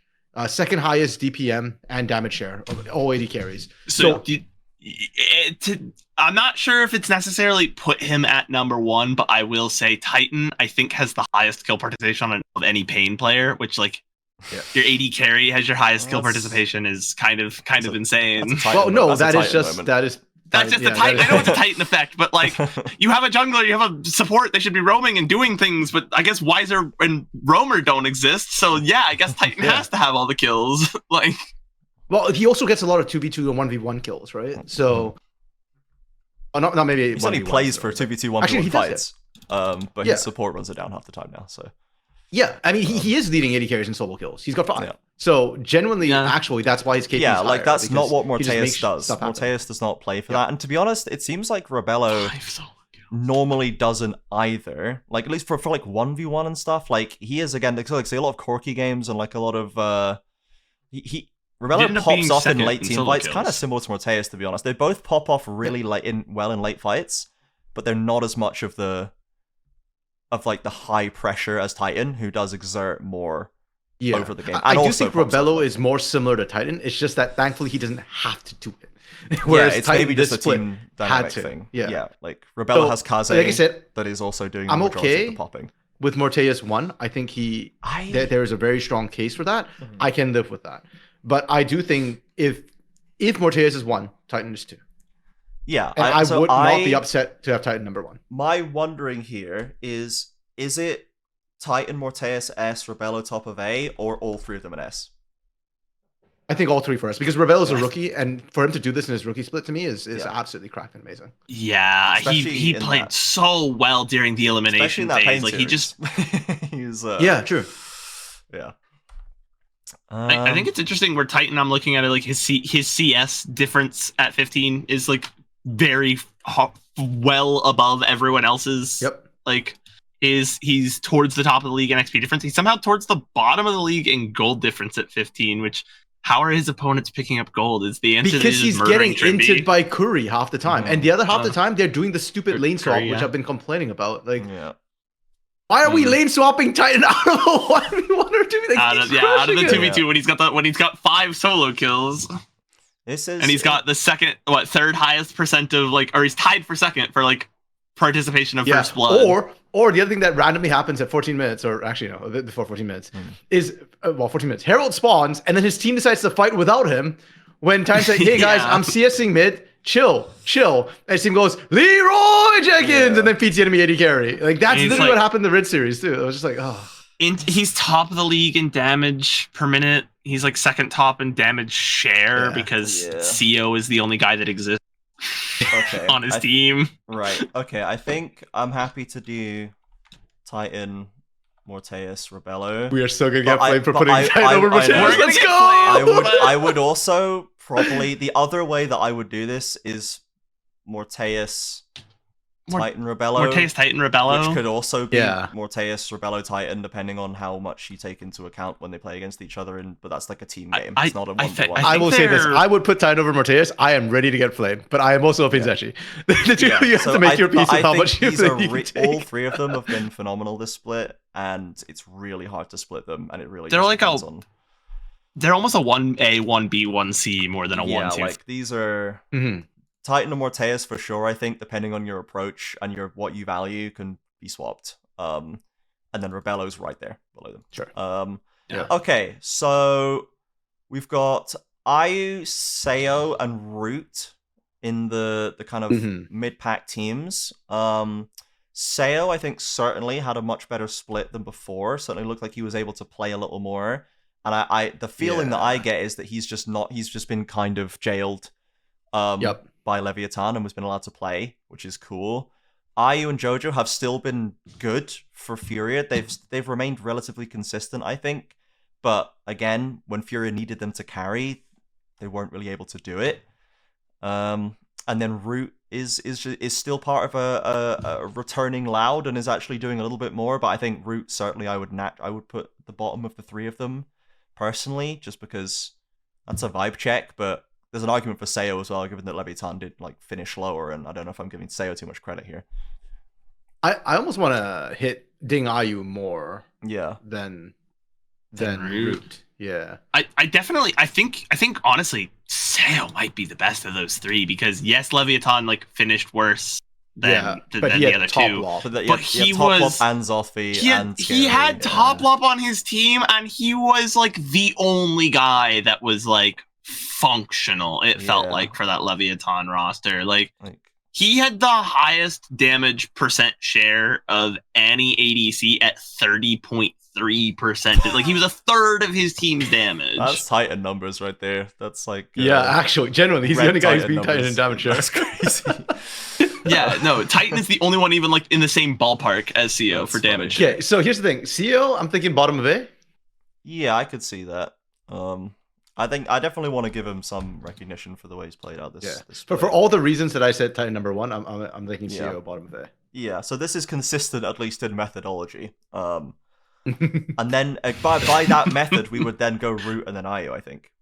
Yes, like I said, I am not happy with Ayu's performance. For all the Ayuzi hype, he has those games, which gives you hope. Yeah. But it's freaking CLG method. Win one game to give you hope, right? And you think, oh, Ayuzi, he's back. He's the guy who crushed, EU. And then next thing you know, he's just like, where'd he go again? Yeah. I'm trying to think of any performances from IU where I was like, oh, that guy's the guy. And it would have to be like the one Jin game was like really, really good. Yeah. The I think they lost against Yeah, Loud. I think the Yunara game specifically. Yeah, the Yunara game was really good. Yeah, but that's the only one that's really. Oh, the Yunara versus VKS, yeah, that was pretty dang good again, because like that's just what Yunara does. Like it's just when you got to play. You won't be able to. You're not doing that again after next patch, buddy. They're sending her the dumpster. Yeah. I think this is fine. Okay. Now, I mean, Marvin and Snaker were both. Marvin lost the. They were both players. Marvin wasn't in the league. even like where we thought Fu was, to be honest, in terms of like maybe we could do something here. And Snaker he looks broken down at this point. Yeah, and Snaker had one good lower bracket playoffs run in Split 2 that we saw absolutely zero of this time around. And this was again, this was into Leviathan, this was into CO top lot. This was not into our best. They didn't send their best into the bot lane right there, you know, like it was they should not have been as tragic as it was, I think, given what we did see out of him in playoffs, but this was just like Snaker's gone again. I think Marvin ranks lower for me just because like even like on a bad team as an 80 on a bad team like with as an ADC, you should still be like someone has to be the best player on a bad team kind of thing. Sure. And Marvin's damage percentage share was abysmal. Like he had higher damage per minute than Snaker did, I think. Yes, but like he was only doing like a quarter of his team's damage.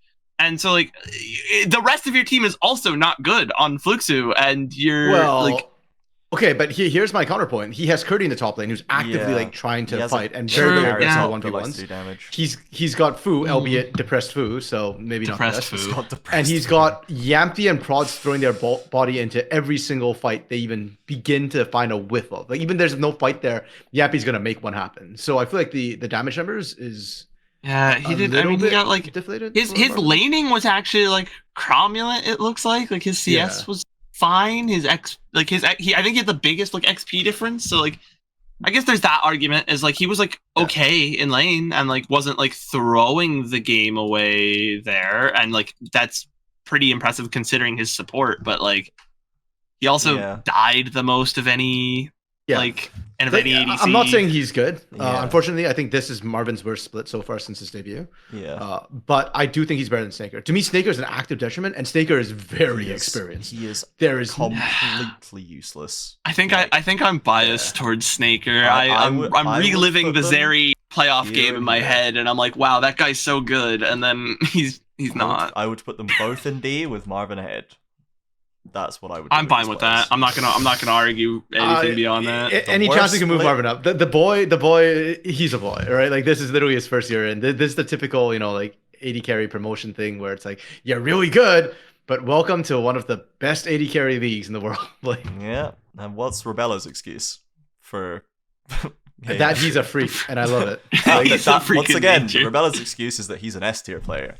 And but look at how many 80 carries we have promoted, right? Look at Natuno, look at Juliera, look at Raven. Like there were so many guys who crushed down in tier 2, and we step up to tier 1. There is just a massive gap. Like to be fair, tier 1, Natuno didn't he actually had a lot of splits in tier 1 where he was very good, and then he dropped off he was adequate. I don't know if he was very good. I think we're rewriting history on Natuno to say he was adequate in tier 1. We are absolutely go back to the old Gringos Liberados. I have always been very meh about Natuno. I have never been crazy about him. Apparently end of year recap. We will have a mini Gringos Liberados episode dedicated to the is Natuno good debate. There was one split. I thought he was good. There was one split. There is a split. There is a tier list of Gringos Liberados in the past where he was literally the MVP of an entire split. Yes, that was the one split I thought he was good. I will. For RMC's sake, for RMC's sake, I am willing to move Marvin up to bottom of C. Like, because his laning was adequate, but like, what do you do outside of lane because you're on Fluxu, and then we don't move Snaker because he makes me sad. No, he makes me sad. Agreed. Okay. Snaker is just support. Trimby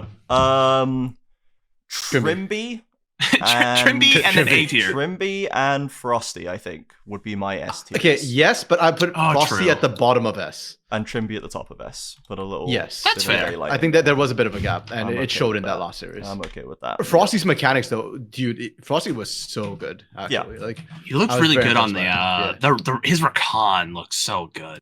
Yeah, Frosty is very, very good. So Jojo, Curry, Redbird, I guess we're now getting into. Now Curry certainly has gotten out of sync with yes, because Titan and Curry used to be mind melded in bot lane, and we're just not there. Yep. We've gone back to like the very first Pain Curry split, where like the first half of it was completely shambolic, but they got it in line after that, and they looked like they'd solved it. But we've kind of diverged again. So yeah, we've gone the opopposite way. and this playstyle, when you're not in sync, this playstyle is very, very bad to have. Like if you can't be on the same page. I love when the stats tell a story and the story is fake.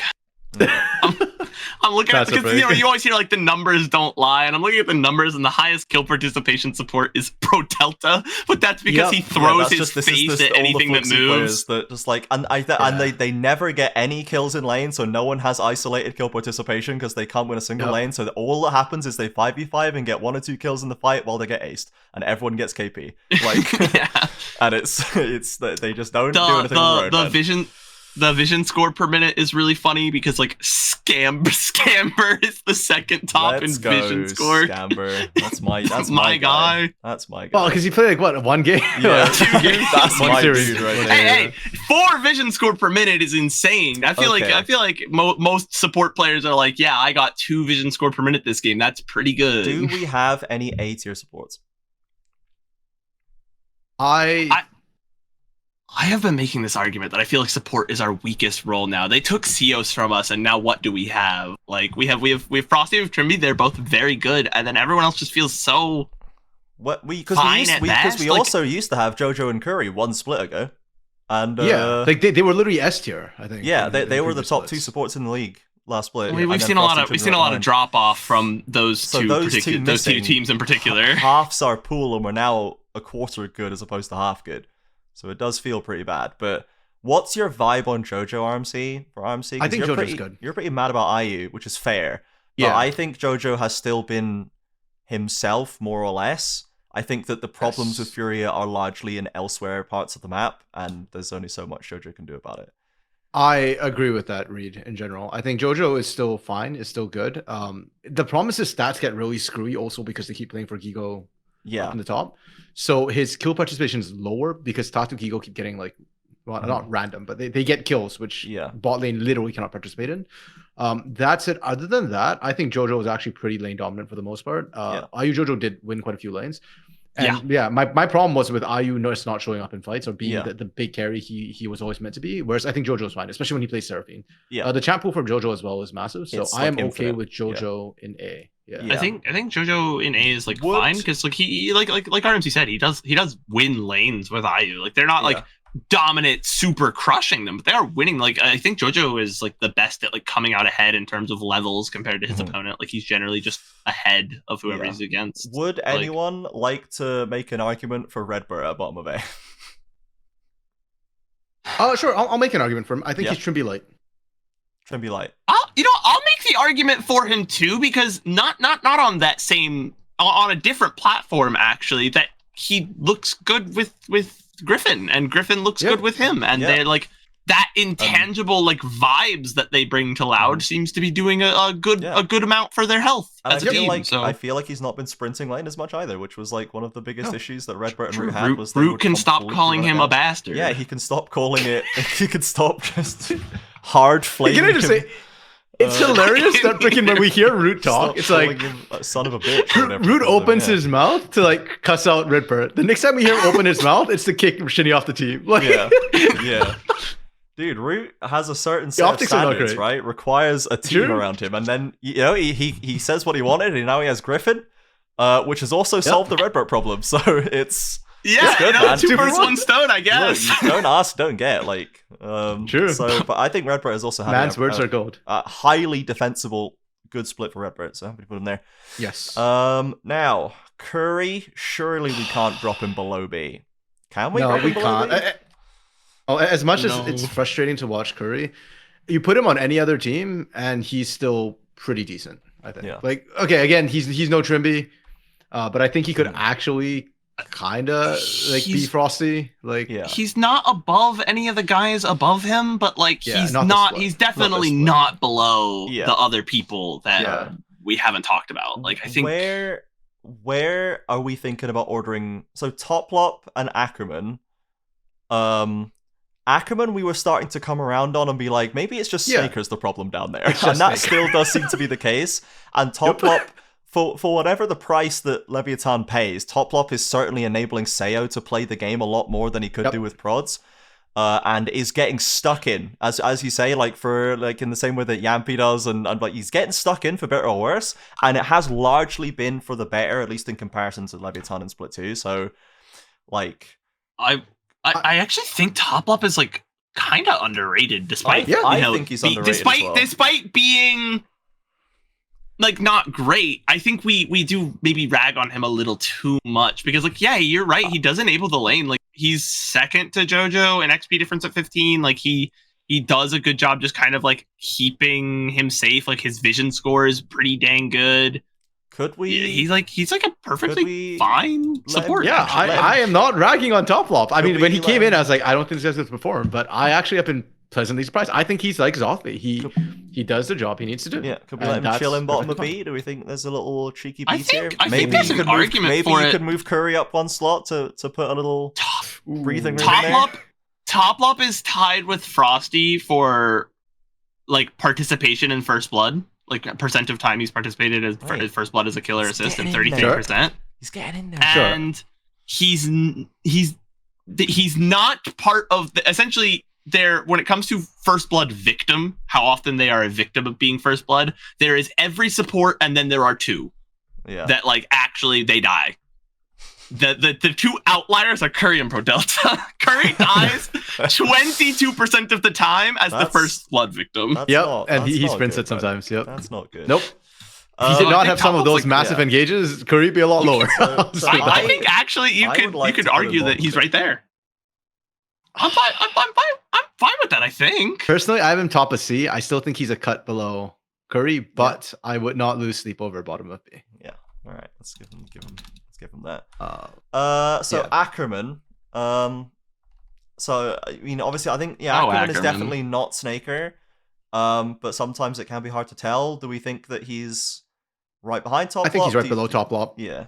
I think he's. Yeah. I probably agree with that. I'd put him right Yeah, behind. which him. is kind of why I was thinking top of C, Yeah. and then Ackerman like behind. Please him in C, put Yeah. Pro Delta in the middle of D And we're tier. putting Pro Delta in the Pro D tier. in the Delta um, tour. Yeah. Yes. Oh, it It's been- hurts. It's been heinous work from Pro Delta, man, for the last couple Yeah. of splits. Pain Gaming Pro Delta. I mean that's like around when I Remember started Pain like prods. Yeah. that's like when I started like really getting to the league was like Pro Delta as a rookie with Pain, and Mhm. that was my guy. He reminded me so much of some of like the top supports in other regions where like he can just snap engage and find plays. But like when he wasn't doing that, he was generally a safe support. Like he just seemed like so good and so excited for like the future of support in Brazil. And then he went to VCAS because Payne dropped them because they wanted Curry, and that worked out for Payne, right? They got a championship, but then he was on VCAS, and I was like, hey, you know what? SeeEl's great at development, and they looked good. They came second in that third split, but then SeeEl, and again, rightfully so, drops Pro Delta for Trimby, and looking at our tier list, clearly that has worked out for VKS, right? They won a split. They won the split they promised they would win. Yep. But Pro Delta, like, there was so much there, and it's not there anymore. And it really makes me sad because I'm like his number one supporter, and I am now the number one Pro Delta unbeliever. Yeah, Yeah. literally the moment he went to Fluxo, I was like, this is done. It has to be done. It has to be done, man. Yeah. Like It's has just to be not honest. working. Okay, right. Teams. I mean, at this point, VKS haven't put a foot wrong in like Yep. just So they're in- top, in 9 unquestionably. games, so they're at the top. But I would make the case that there's no other S team. I agree. Not with even that. red. I think that's I fine. agree. Yep, I think Yep. that Yeah. Red, Loud, and I guess Pain. I have Man. Red Loud Pain as A. Pain is the weird one because I actually think it. If we're looking at it throughout the split, like throughout the split, the average of it is better than Loud.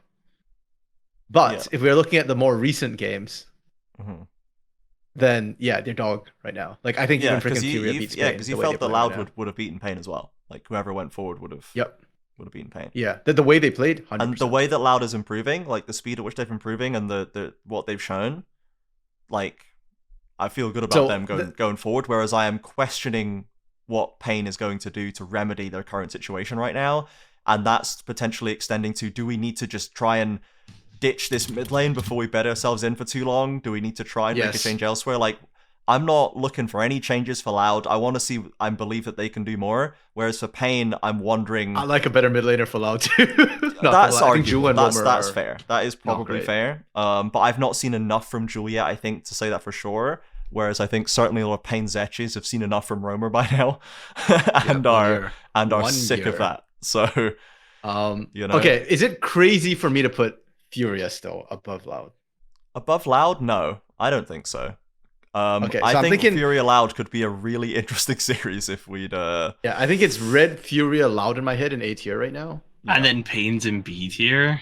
Yes, the way they're playing right now. Like again, it depends on how we want to take the average. Yeah, right. I do think FURIA I have more faith in the bounce back for them right now because of how that because FURIA. It was an exposure of problems that were always present, and it was the good things that disappeared. And I think that they're not going to be good. By the metric you kind of just brought up of like, oh well, I think I think Pain needs to make serious changes, like especially to their mid lane right now, and like Loud we can like give them some time.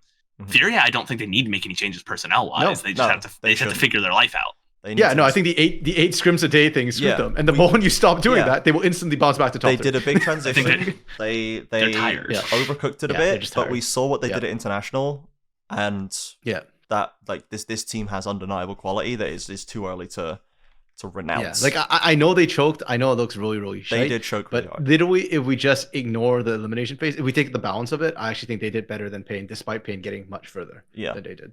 Yeah. So that I think Pain we can just slot in here at top of B because they're in the doghouse. Yep. Now, has Leviathan done enough to sneak into the bottom of B? I think they're on the cusp. Because they played out a reasonable series against Red. It was a 1-3 loss with another game that they had like winning positions in. Like they had winning positions in 2 out of 4 games, and they won 1 and lost the other. And Red are our second best team by this metric right now. They did go all 5 against Isurus, who are definitely bad. But so I will knock off a couple of points for how hard it was for them to beat Isurus. But that's why I'm unsure as to whether they've earned B yet. I'm willing to give it to them. Yeah, they had a better win rate than FURIA did. Yikes, man. That's crazy. I'm still down to be positive on Leviathan right now in what ways we can. I think they've got. We're stuck with them, right? So we might as well believe that they're good. Stuck with them. We might as well have hope. They're stuck with them, bro. I don't care if you're stuck with it. They've got nice. Not good. They've got. I like their carry core. And there's hope. For some of their supporting staff here. So I guess who else we're stuck with, Brent? Fluxu W7M. That does not mean we're not stuck with the Fluxu. The Fluxu is going to extricate themselves, and we'll see what ends up. Is that confirmed? I mean, because wasn't that confirmed before this year even started that they were like? There was talk, right? That Fluxu was trying to transfer out, to not be here anymore. I guess we'll see. Maybe they'll be in. I don't know if they're able to get out. So where do we place Isurus? So Isurus, I think that Leviathan really took their time beating them, but I don't want to put them right below Leviathan. And I just think that I just don't think that Isurus, because they had Zamado as well, which they don't have anymore. Zamado is not a permanent addition here. They got a specialty skilled top laner on loan that almost put them over the bar, but not quite. And now they have to ditch Leza, and they're gonna ditch Zoan, and they're blowing this roster up, bro. It's not good. This roster is a D tier roster. Yeah, I'm sorry to say. I kind of agree with that. I think they will make changes. I have faith in Isurus that they will not leave themselves. Well, in the they've gutter. demonstrated that they're happy to make Are changes. they in the same very tier quickly. as Flukesu? I think they're both useless. This split, Yeah. kind of. I think they're horrendous, man. Yeah, like this split was not it for them. Yeah. The same way this split, I have pain in B when I'm normally like, yeah, number one team. Like, this was not Isurus' split. We're being firm but fair to Isurus' state, I think. Right. How's this looking? This is looking pretty good. We have a decent spread still. The D tier is just Isurus. No, it's just Wait, who is this? Flukesu and Isurus. Flukesu and Isurus, but mostly Isurus. Which is a bit of a tough one for them, but That is interesting that we look at the players for Isurus. Oh yeah, no, like most of their players are D tier, but somehow as a team they are better than Flukesu because Flukesu just doesn't. Seems to be I don't know, particularly man. not working, and like with players like Curry that have obvious strengths that just completely go unutilized somehow or just whiff in the moment. Who knows? And I want to remind everybody, Aoshi's coaching Flukesu W, so I don't know why. This is a big L for Aoshi, sadly. Rare. Right. Rookie of the year. We've probably already kind of teed up well. So there's two rookies. Well, yeah. And there's a good discussion to be had here as to who the actual rookie of the year is. Griffin or Rebello? If we're looking at the year, there's a couple more. There's a couple more that we have to add in. Because it's like Tatu and Morteus and Marvin. So Tatu for this year. Morteus is this year. Damn, yeah. Yeah, bro's been chilling down in the academy, and right, unjustly so. That's not that he's in the argument for rookie of the year, but it's who also a rookie? Not no, this year. no, Curdy is. Sorry. Yeah, Curdy is. So we have. Because Tatu had, in Split 1, Furia whiffed in playoffs. In Split 2, they won and went to International and did better, arguably, than perhaps any LTA South team has done in a long, long, long time. And then whiffed in Split 3. But was still very good. Was still S tier in our estimation. I guess, to me, okay, in my head, sort of the ranking is Tatu or Morteus, Rebello, Griffin, Curdy I think where I'm kind of at. I think now, because of the journey for Morteus, I think he makes more sense. I do.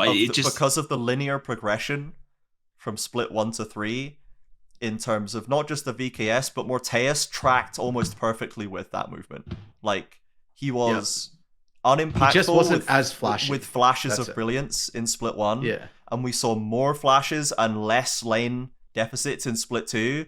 And in Split 3, we see like no deficits and consistent highlights later in the game. Yeah. Like, it's been such a clear, we started as a rookie, and now to cap off the rookie year, we've gone from the bottom right to the top. Like, yeah. And I actually do think the bot lane was more competitive than the jungle. Yeah. In Split 3. In Split 3. Sorry, in throughout the year. Because Split 3 got more competitive. Yeah, because we got Griffin and Doom. Yeah. So throughout Tatu choked in Split 3. Tatu did join and instantly become the soul of the region, which can't be underestimated. But as a Rookie of the Year award, I think Morteus earned it in Split 3. I think it's Morteus, yeah. Because Tatu came in hotter, but Morteus just, like you said, he was on the journey. We all went on the journey with him. Yeah. And even like all the way from CD all the way up to this point, from being like, again, the cold shot from SeeEl from like last year, they're like, this is gonna be the guy, just give him time. And that's how it ended up. So okay, the Ninja Kiwi Award for most ELO held player. It's Jose Diodo, everybody. It's Jose Diodo. Oh, my I don't poor think boy. there's any question about that. Please save my mans. Save him. Yeah. Save him. That's super rough, bro. Yeah, Titan started to climb up the rankings at the end there, but only in the last couple of series. Yeah. He did not have to spend so far an entire year basically being trapped. So unfortunate. Most improved. Bull. Yes, that's actually such an easy shout. Unironically, Yes. there's no question. Bull went I don't from think like, anybody- who is this guy? Get him out. It's not even S close. tier top laner. Biggest flop. Furia in season 3. Like No. A flop. Hold on. A flop implies that there was some expectations in the first place, which is why it can't be Furia. Actually, well, What do you mean? Fury Split don't three, get Split from three. winners of Split 2. Okay, hold on. Can I be 100% honest? yeah. Okay. I think this was I the just had year. a moment where my brain rewired and I flipped Fluxu W7M and Oh, Furia. okay, right. Okay, That okay, makes that's that right. makes sense. I got hold on, guys. I swear. Yeah. So Don't put that in the recording. Edit that out. it's not Leviathan. It can't be Fluxu. Isras is in the bin. VKS popped up. It's Pain or is Furia. still sus as fuck. And then Furia Yeah. went literally all the way to the top and like then Yeah. into the 0303 non-existence. Yep. Does it have to be a team? No, it can be a Can be- player. can It be was anything. originally supposed to Could be be a literally player. anything. Like, you know, Yeah, If anything, I'd say that's- Gigo specifically. yeah, you could say Gigo. You could say I was gonna say Aoshi, you Gigo could- specifically yeah. or Curry specifically. I definitely are, like, didn't my have two real shouts. expectations for Curry, but I don't. That's because I don't watch enough. Not CD Curdy. to have them. Curry. Oh, Curry with no right. T.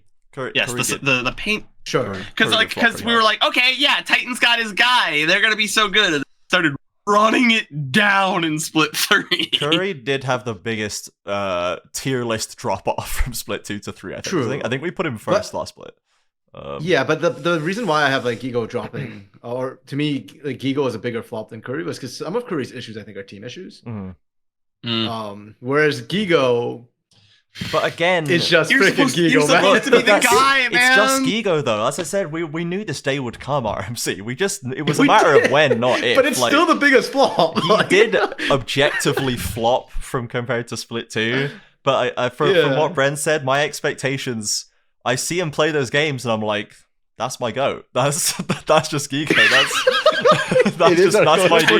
That's my boy. So, that is the Gigon of all time. so yeah. I would rather say Furia as an entirety because that rolling in Okay. Tuts as well, going from literally best mid in the last split down to actually might be the biggest tier list drop off. Yeah, that is the Tuts. biggest drop. Yeah. So I'd like think we can wrap up Okay. Furia to grab Tuts and Gigo, put them both in the bag, and then toss them down the hill. So. Dishonorable mentions to prods.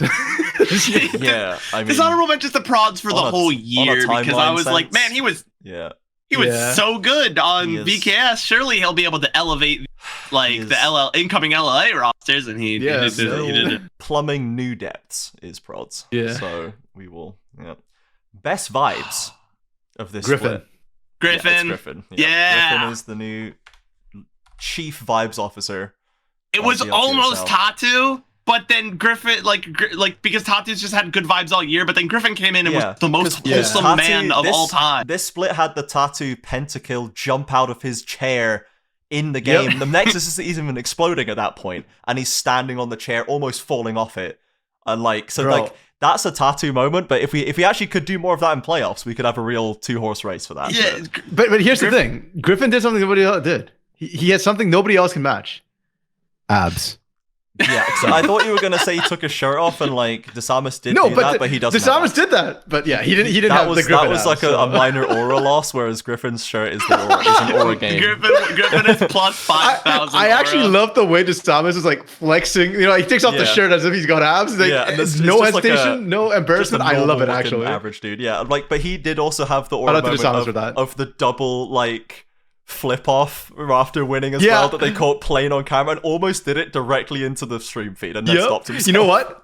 Biggest surprise. Let's Yeah. get to Desamus. Biggest surprise. Surprise. Biggest surprise. Desamus being a foul Desamus. One, mouse man. taking off the shirt and not having abs, that was a surprise. I Yeah. love the plot twist. And then the double middle finger. Desamus has always had like low key the best like media day shots as well when he had like the fireman outfit on way back when. Like Yes. Desamus has been elite on the media days. Tatu's ones are pretty good too. Tatu's generally. ones are good too, yeah. Yeah. I think biggest surprise. Looking forward to Griffin's. Biggest surprise could probably be Rebello or Doom, as like big, because like I don't think Kaze, Doom was, we like- think we knew Kaze was. We maybe didn't know it was this crap. Yeah, we but knew- we saw him in CD and we saw what he was doing in CD, so like we knew that was gonna happen. Okay, but- I guess for me the problem is that I did like Rebello surprised me a little bit. I knew it was gonna be good. I didn't think it was Yeah. gonna be S tier. but the surprise is not as big. Kazuya I knew from the get-go. Like, Yeah. this guy was already scouted by you and everything. Yeah. Doom did not impress me that much, to be honest. Like, he's about kind of where I expected, and even though we A-tiered him, I still feel like he's a facilitator more than anything else. For Red. I thought he'd be So. languishing down in B. I did not expect Doom to hit. Yeah, this much. I thought he was going to not be expecting a sort of good things. Sting character that just, or a scary character actually. Sure. I thought Doom and Scary Yeah. were going to end up being fairly similar, but I found Doom a lot more. I found that pleasantly surprising for him. Okay. What else? Do we have any other actual biggest surprises here?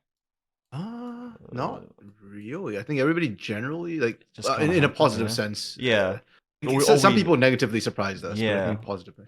I guess biggest surprise for me was Keyd actually winning it all. I didn't really. Yeah, believe I was like, can the biggest surprise be like SeeEl being a prophet? Yeah, like just like to be Like, honest, I will win in year 2. The Phil was a Mortez gambler, will and he be won the the bet. guy. the perfection of the narrative design is certainly just how could it be that perfect? Like Could it? Is it surprising if he knew all along?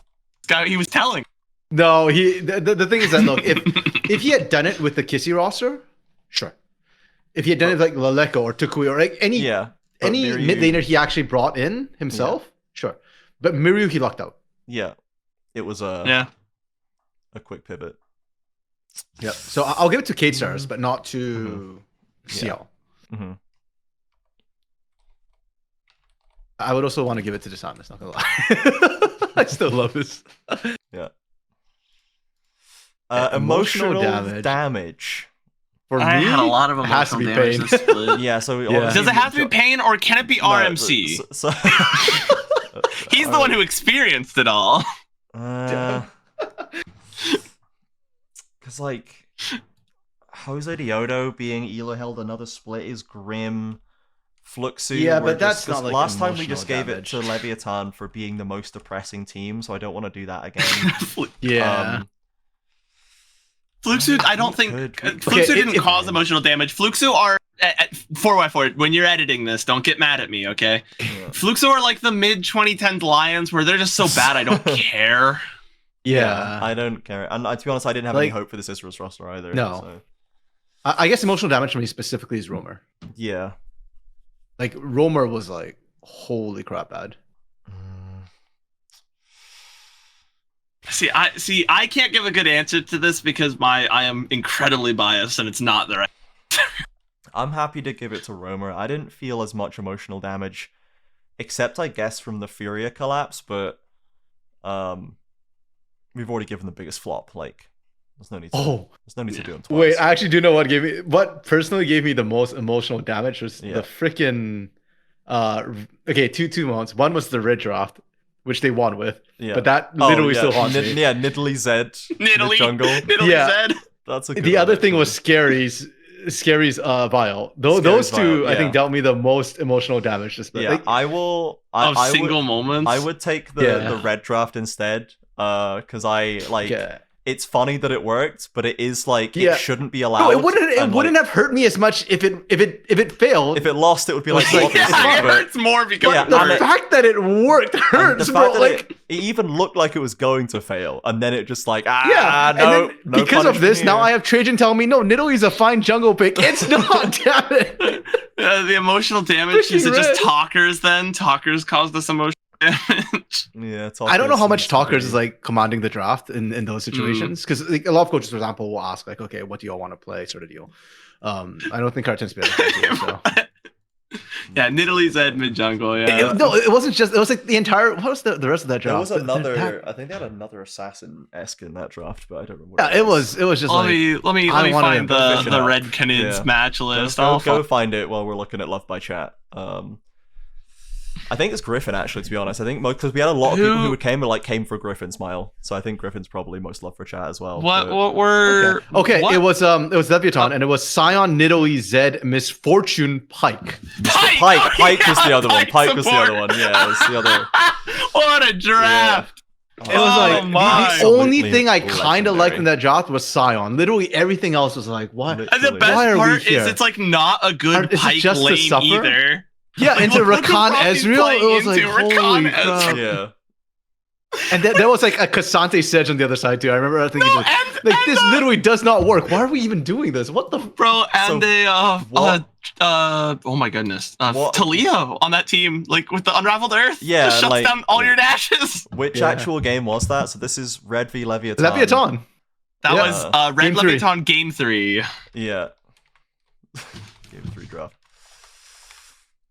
Oh my god, yeah, that hurts me even now. Like you can hear the pain in my voice whenever we talk about it. Yeah, so I think Griffin was most loved by chat because it literally we had so many people coming in being I'm just safe for Griffin. Like Proposal perhaps for future splits for loved by chat is we actually like poll the chat. Like So, we actually yeah, we get like a Google form and just like spam it in the Discord. Here's the and spam it in history chat. for Love by Chat. We did this once live. We streamed it, and then we actually put a poll in. yeah.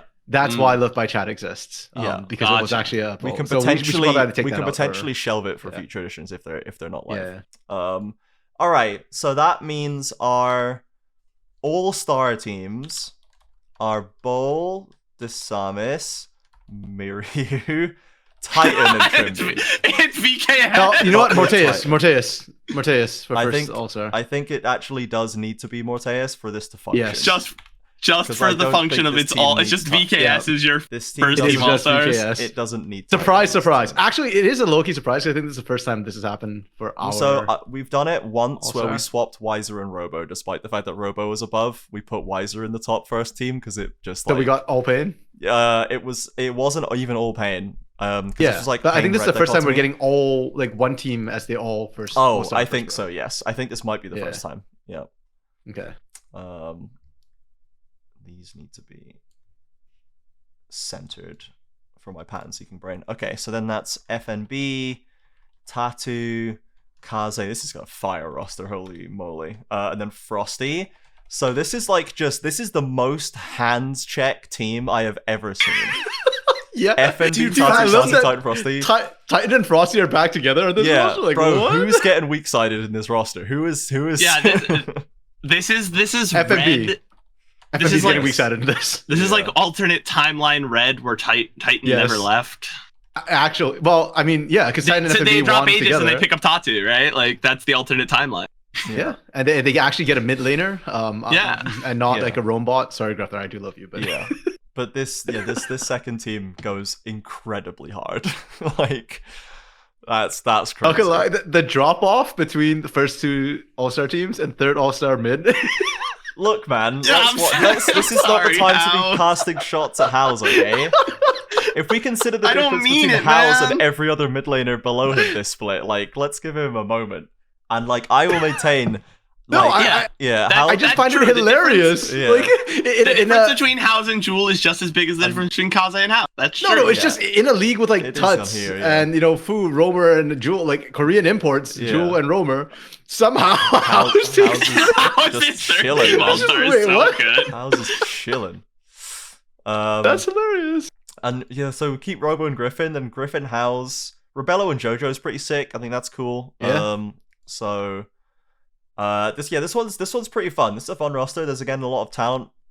Just like a little bit less across the board firepower than the one above it, I think.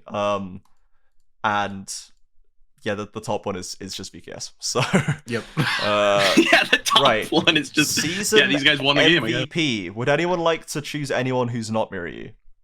No. No, No. we know It's that goes. Miryu. Yeah. Yep. It's Mirror. It just Oh is. my goodness, what a split from that Crazy guy. split from that guy. Yep. Okay. Right. So, obviously, feel free to engage in the Discord. You can join the community Discord and tell us about what you think about this and let us know about the placements if you've got any feedback, and we will proceed to not listen to it. But we will argue with you about it. So if you would like We'll to do argue so, with we're it and always probably tell you to kick rocks. ready. Yeah, but that's how we do it. So the last thing we need to do, or the second last thing, actually, we've got so much to do still, guys. I always forget how long these gosh darn episodes take. What else do we have? We've got fantasy Next week questions, preview. and we need to look at LTA Regional Championship. So while Okay. I'm quickly setting that up and putting stuff back where it was, let's look a little bit. Let's do the regional championship because we kind of mostly know what's going on right there. So because we already know we can iterate the matchups. So the first seed matchup, VKS and Fly. What do we think the realistic chances are here, and how does VKS approach that match with given the best chance of winning? 3-1. FlyQuest is like the best in the LTA, bar none right now, but they are dropping games, so I think they will drop a game. Yeah. I think they approach it. Oh my goodness. It's such a rough matchup, actually. Like, Whippo is sort of 1v1 king-ish, so it's really hard for Bull. I think Bull might be able to surprise Whippo. Whippo has a history of disrespecting his opponents, and I think Bull has been used to playing against really good top laners, so I think Bull could maybe do it that way. Inspired's going to body Samus. Sorry, that's just not even close. Inspired right now is the Western Goat. Inspired is one of the best junglers in the world, dude. Yeah. Quad Miryu, though, that could be spicy. I think that might be... The solo lanes are where Keyd might try and get some advantages and snowball from there. Bot lane, Moss is really, really good. Moss is really good. Busio is also having like the year of his career right now. He's completely crushing almost every game. I want to be like, God, yeah, Morteus and Trimby are the goats, but dude, Busio is he's playing so well, man.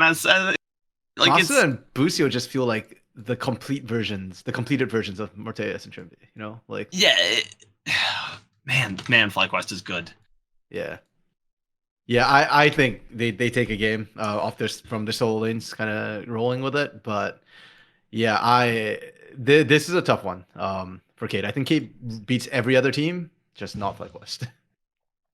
Yeah, that might have to be the way it is. I think that, I mean, I guess it depends how resilient Morteus and Trimby really are once they go up against Masu and Busio, because Morteus has been such a consistent, like, I'm always going to be there ready to win, but against Masu and Busio, we might not have that backstop. And then it comes down to very talented mid laners going at it in the mid lane. Yep. And, yeah.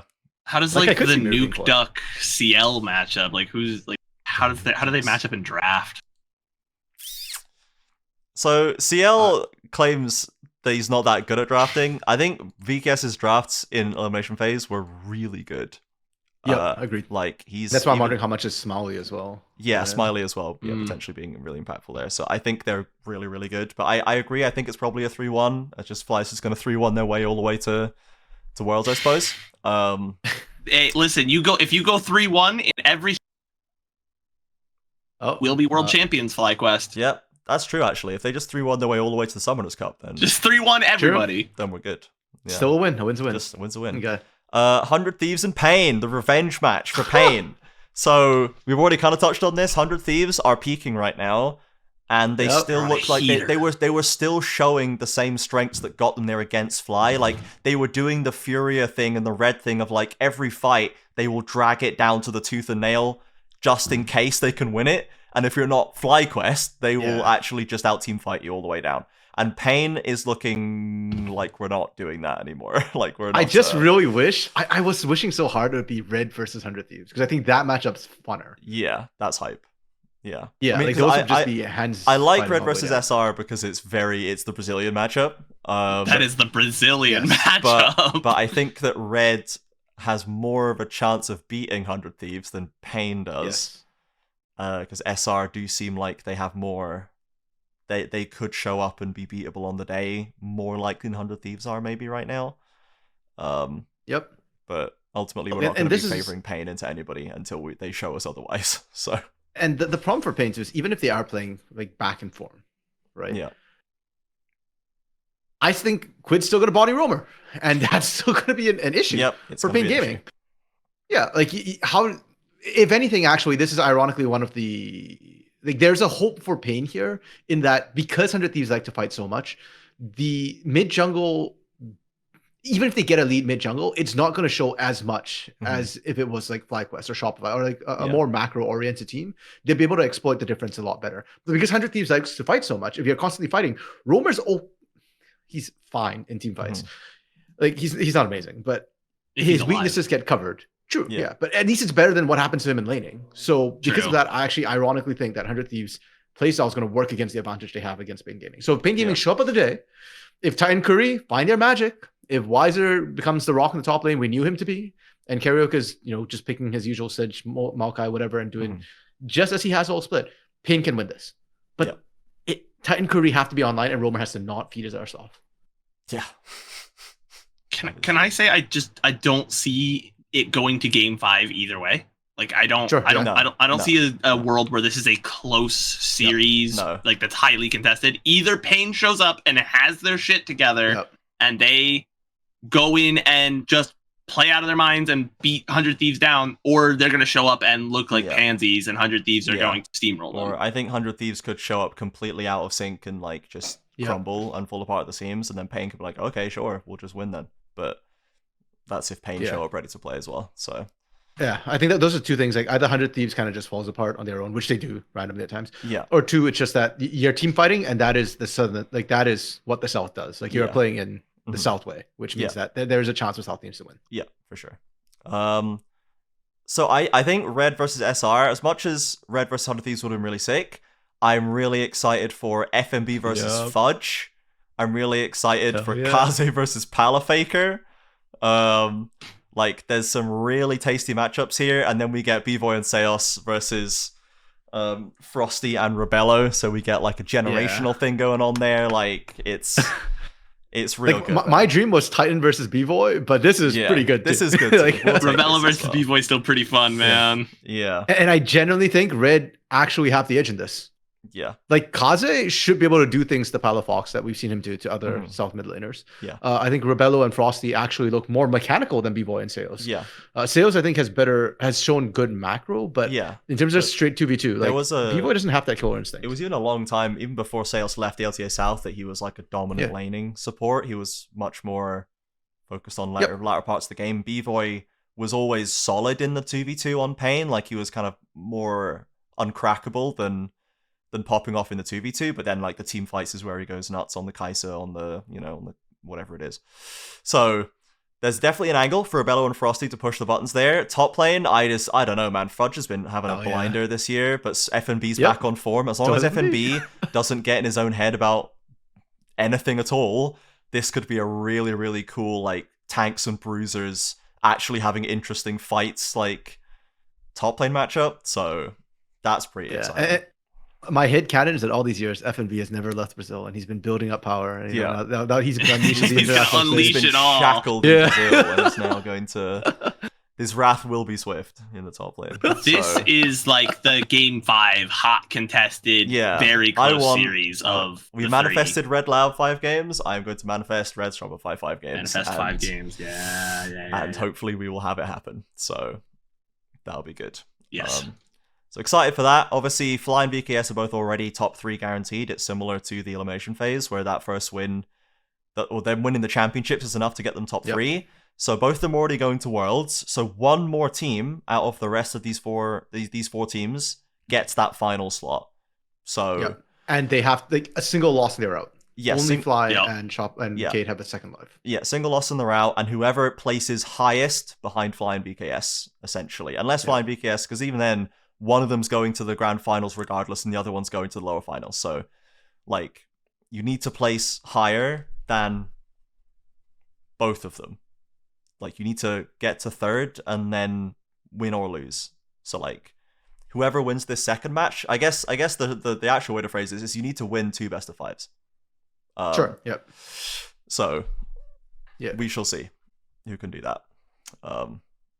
The favorite, obviously, right now looks like 100 Thieves because of what they were able to do against the entire rest of LTA North and getting a game off Fly, as in, like, to be the best of the rest. I don't know if I'd give Red a game against Fly. No.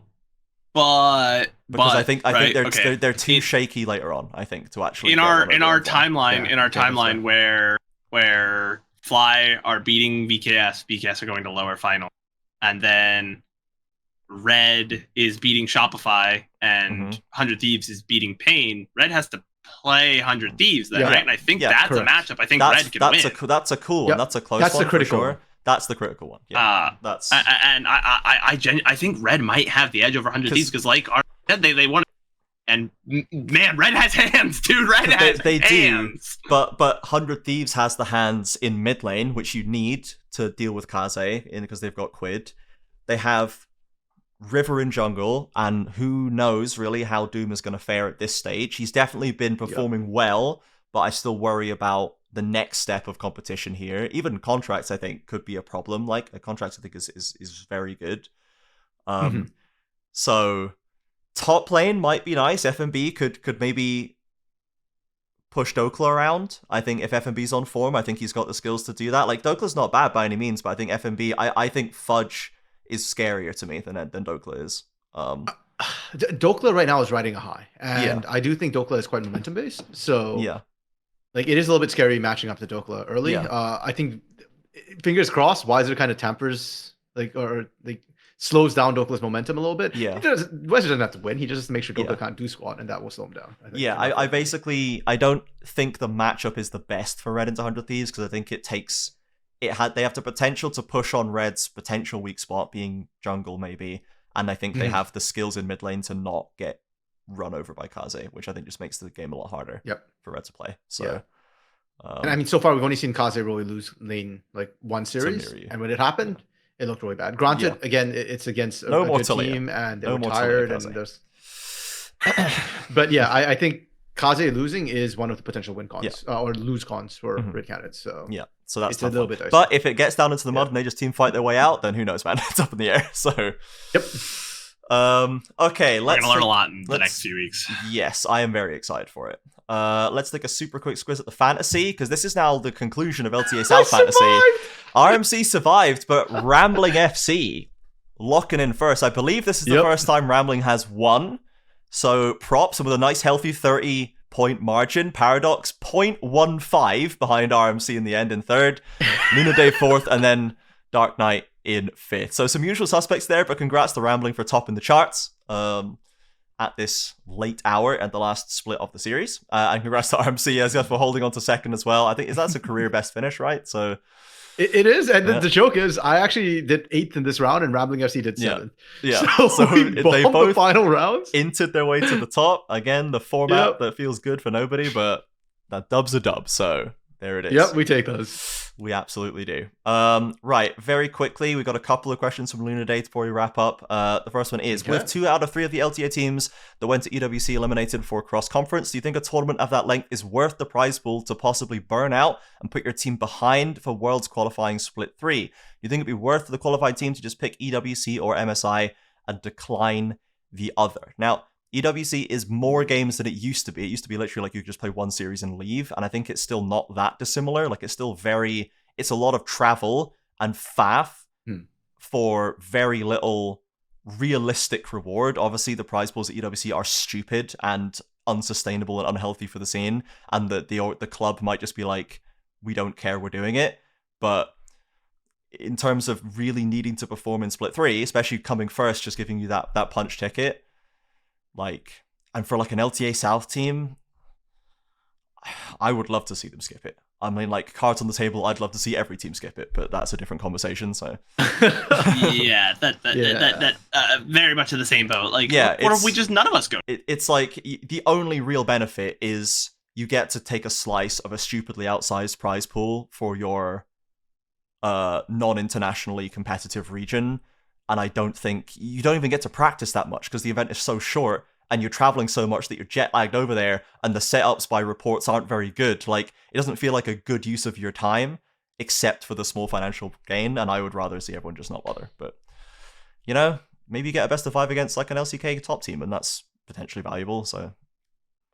So for me, like, ignoring which tournaments exactly they are, I think the bigger problem for this specific split with 2 of the 3 teams not making it had less to do, ironically, with the events. I think it just has more to do with the way what happened with the teams. And I don't think it's the events themselves. Like, there wasn't enough time to recover after that. Like, with FURIA, they tried something new. They had a lot of energy that after, you know, going to those events and doing well in those events, which I think backfired a little bit, which, you know, again, I've said before, I think over time, if they get used to it, it'll be fine. It's just, you know, teething pains of a new system. Same thing with C9 as well. I think C9 bombed up for other reasons, not necessarily because of those events or the tiredness of it. Something's going on there, man, that for them to have failed. As a famous... Okay, I shouldn't... Well, certain comments were made. Want to censor it if you decide to keep it in.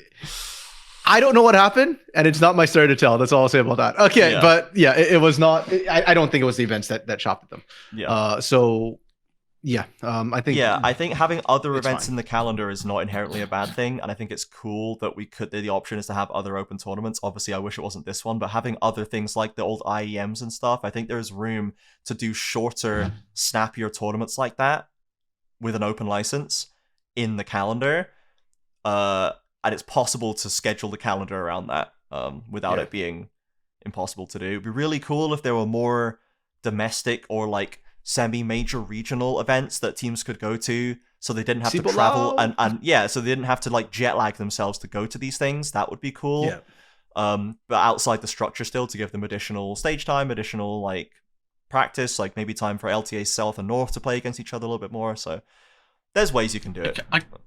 I kind of would like to see, it's a little less feasible with how them, but a similar structure.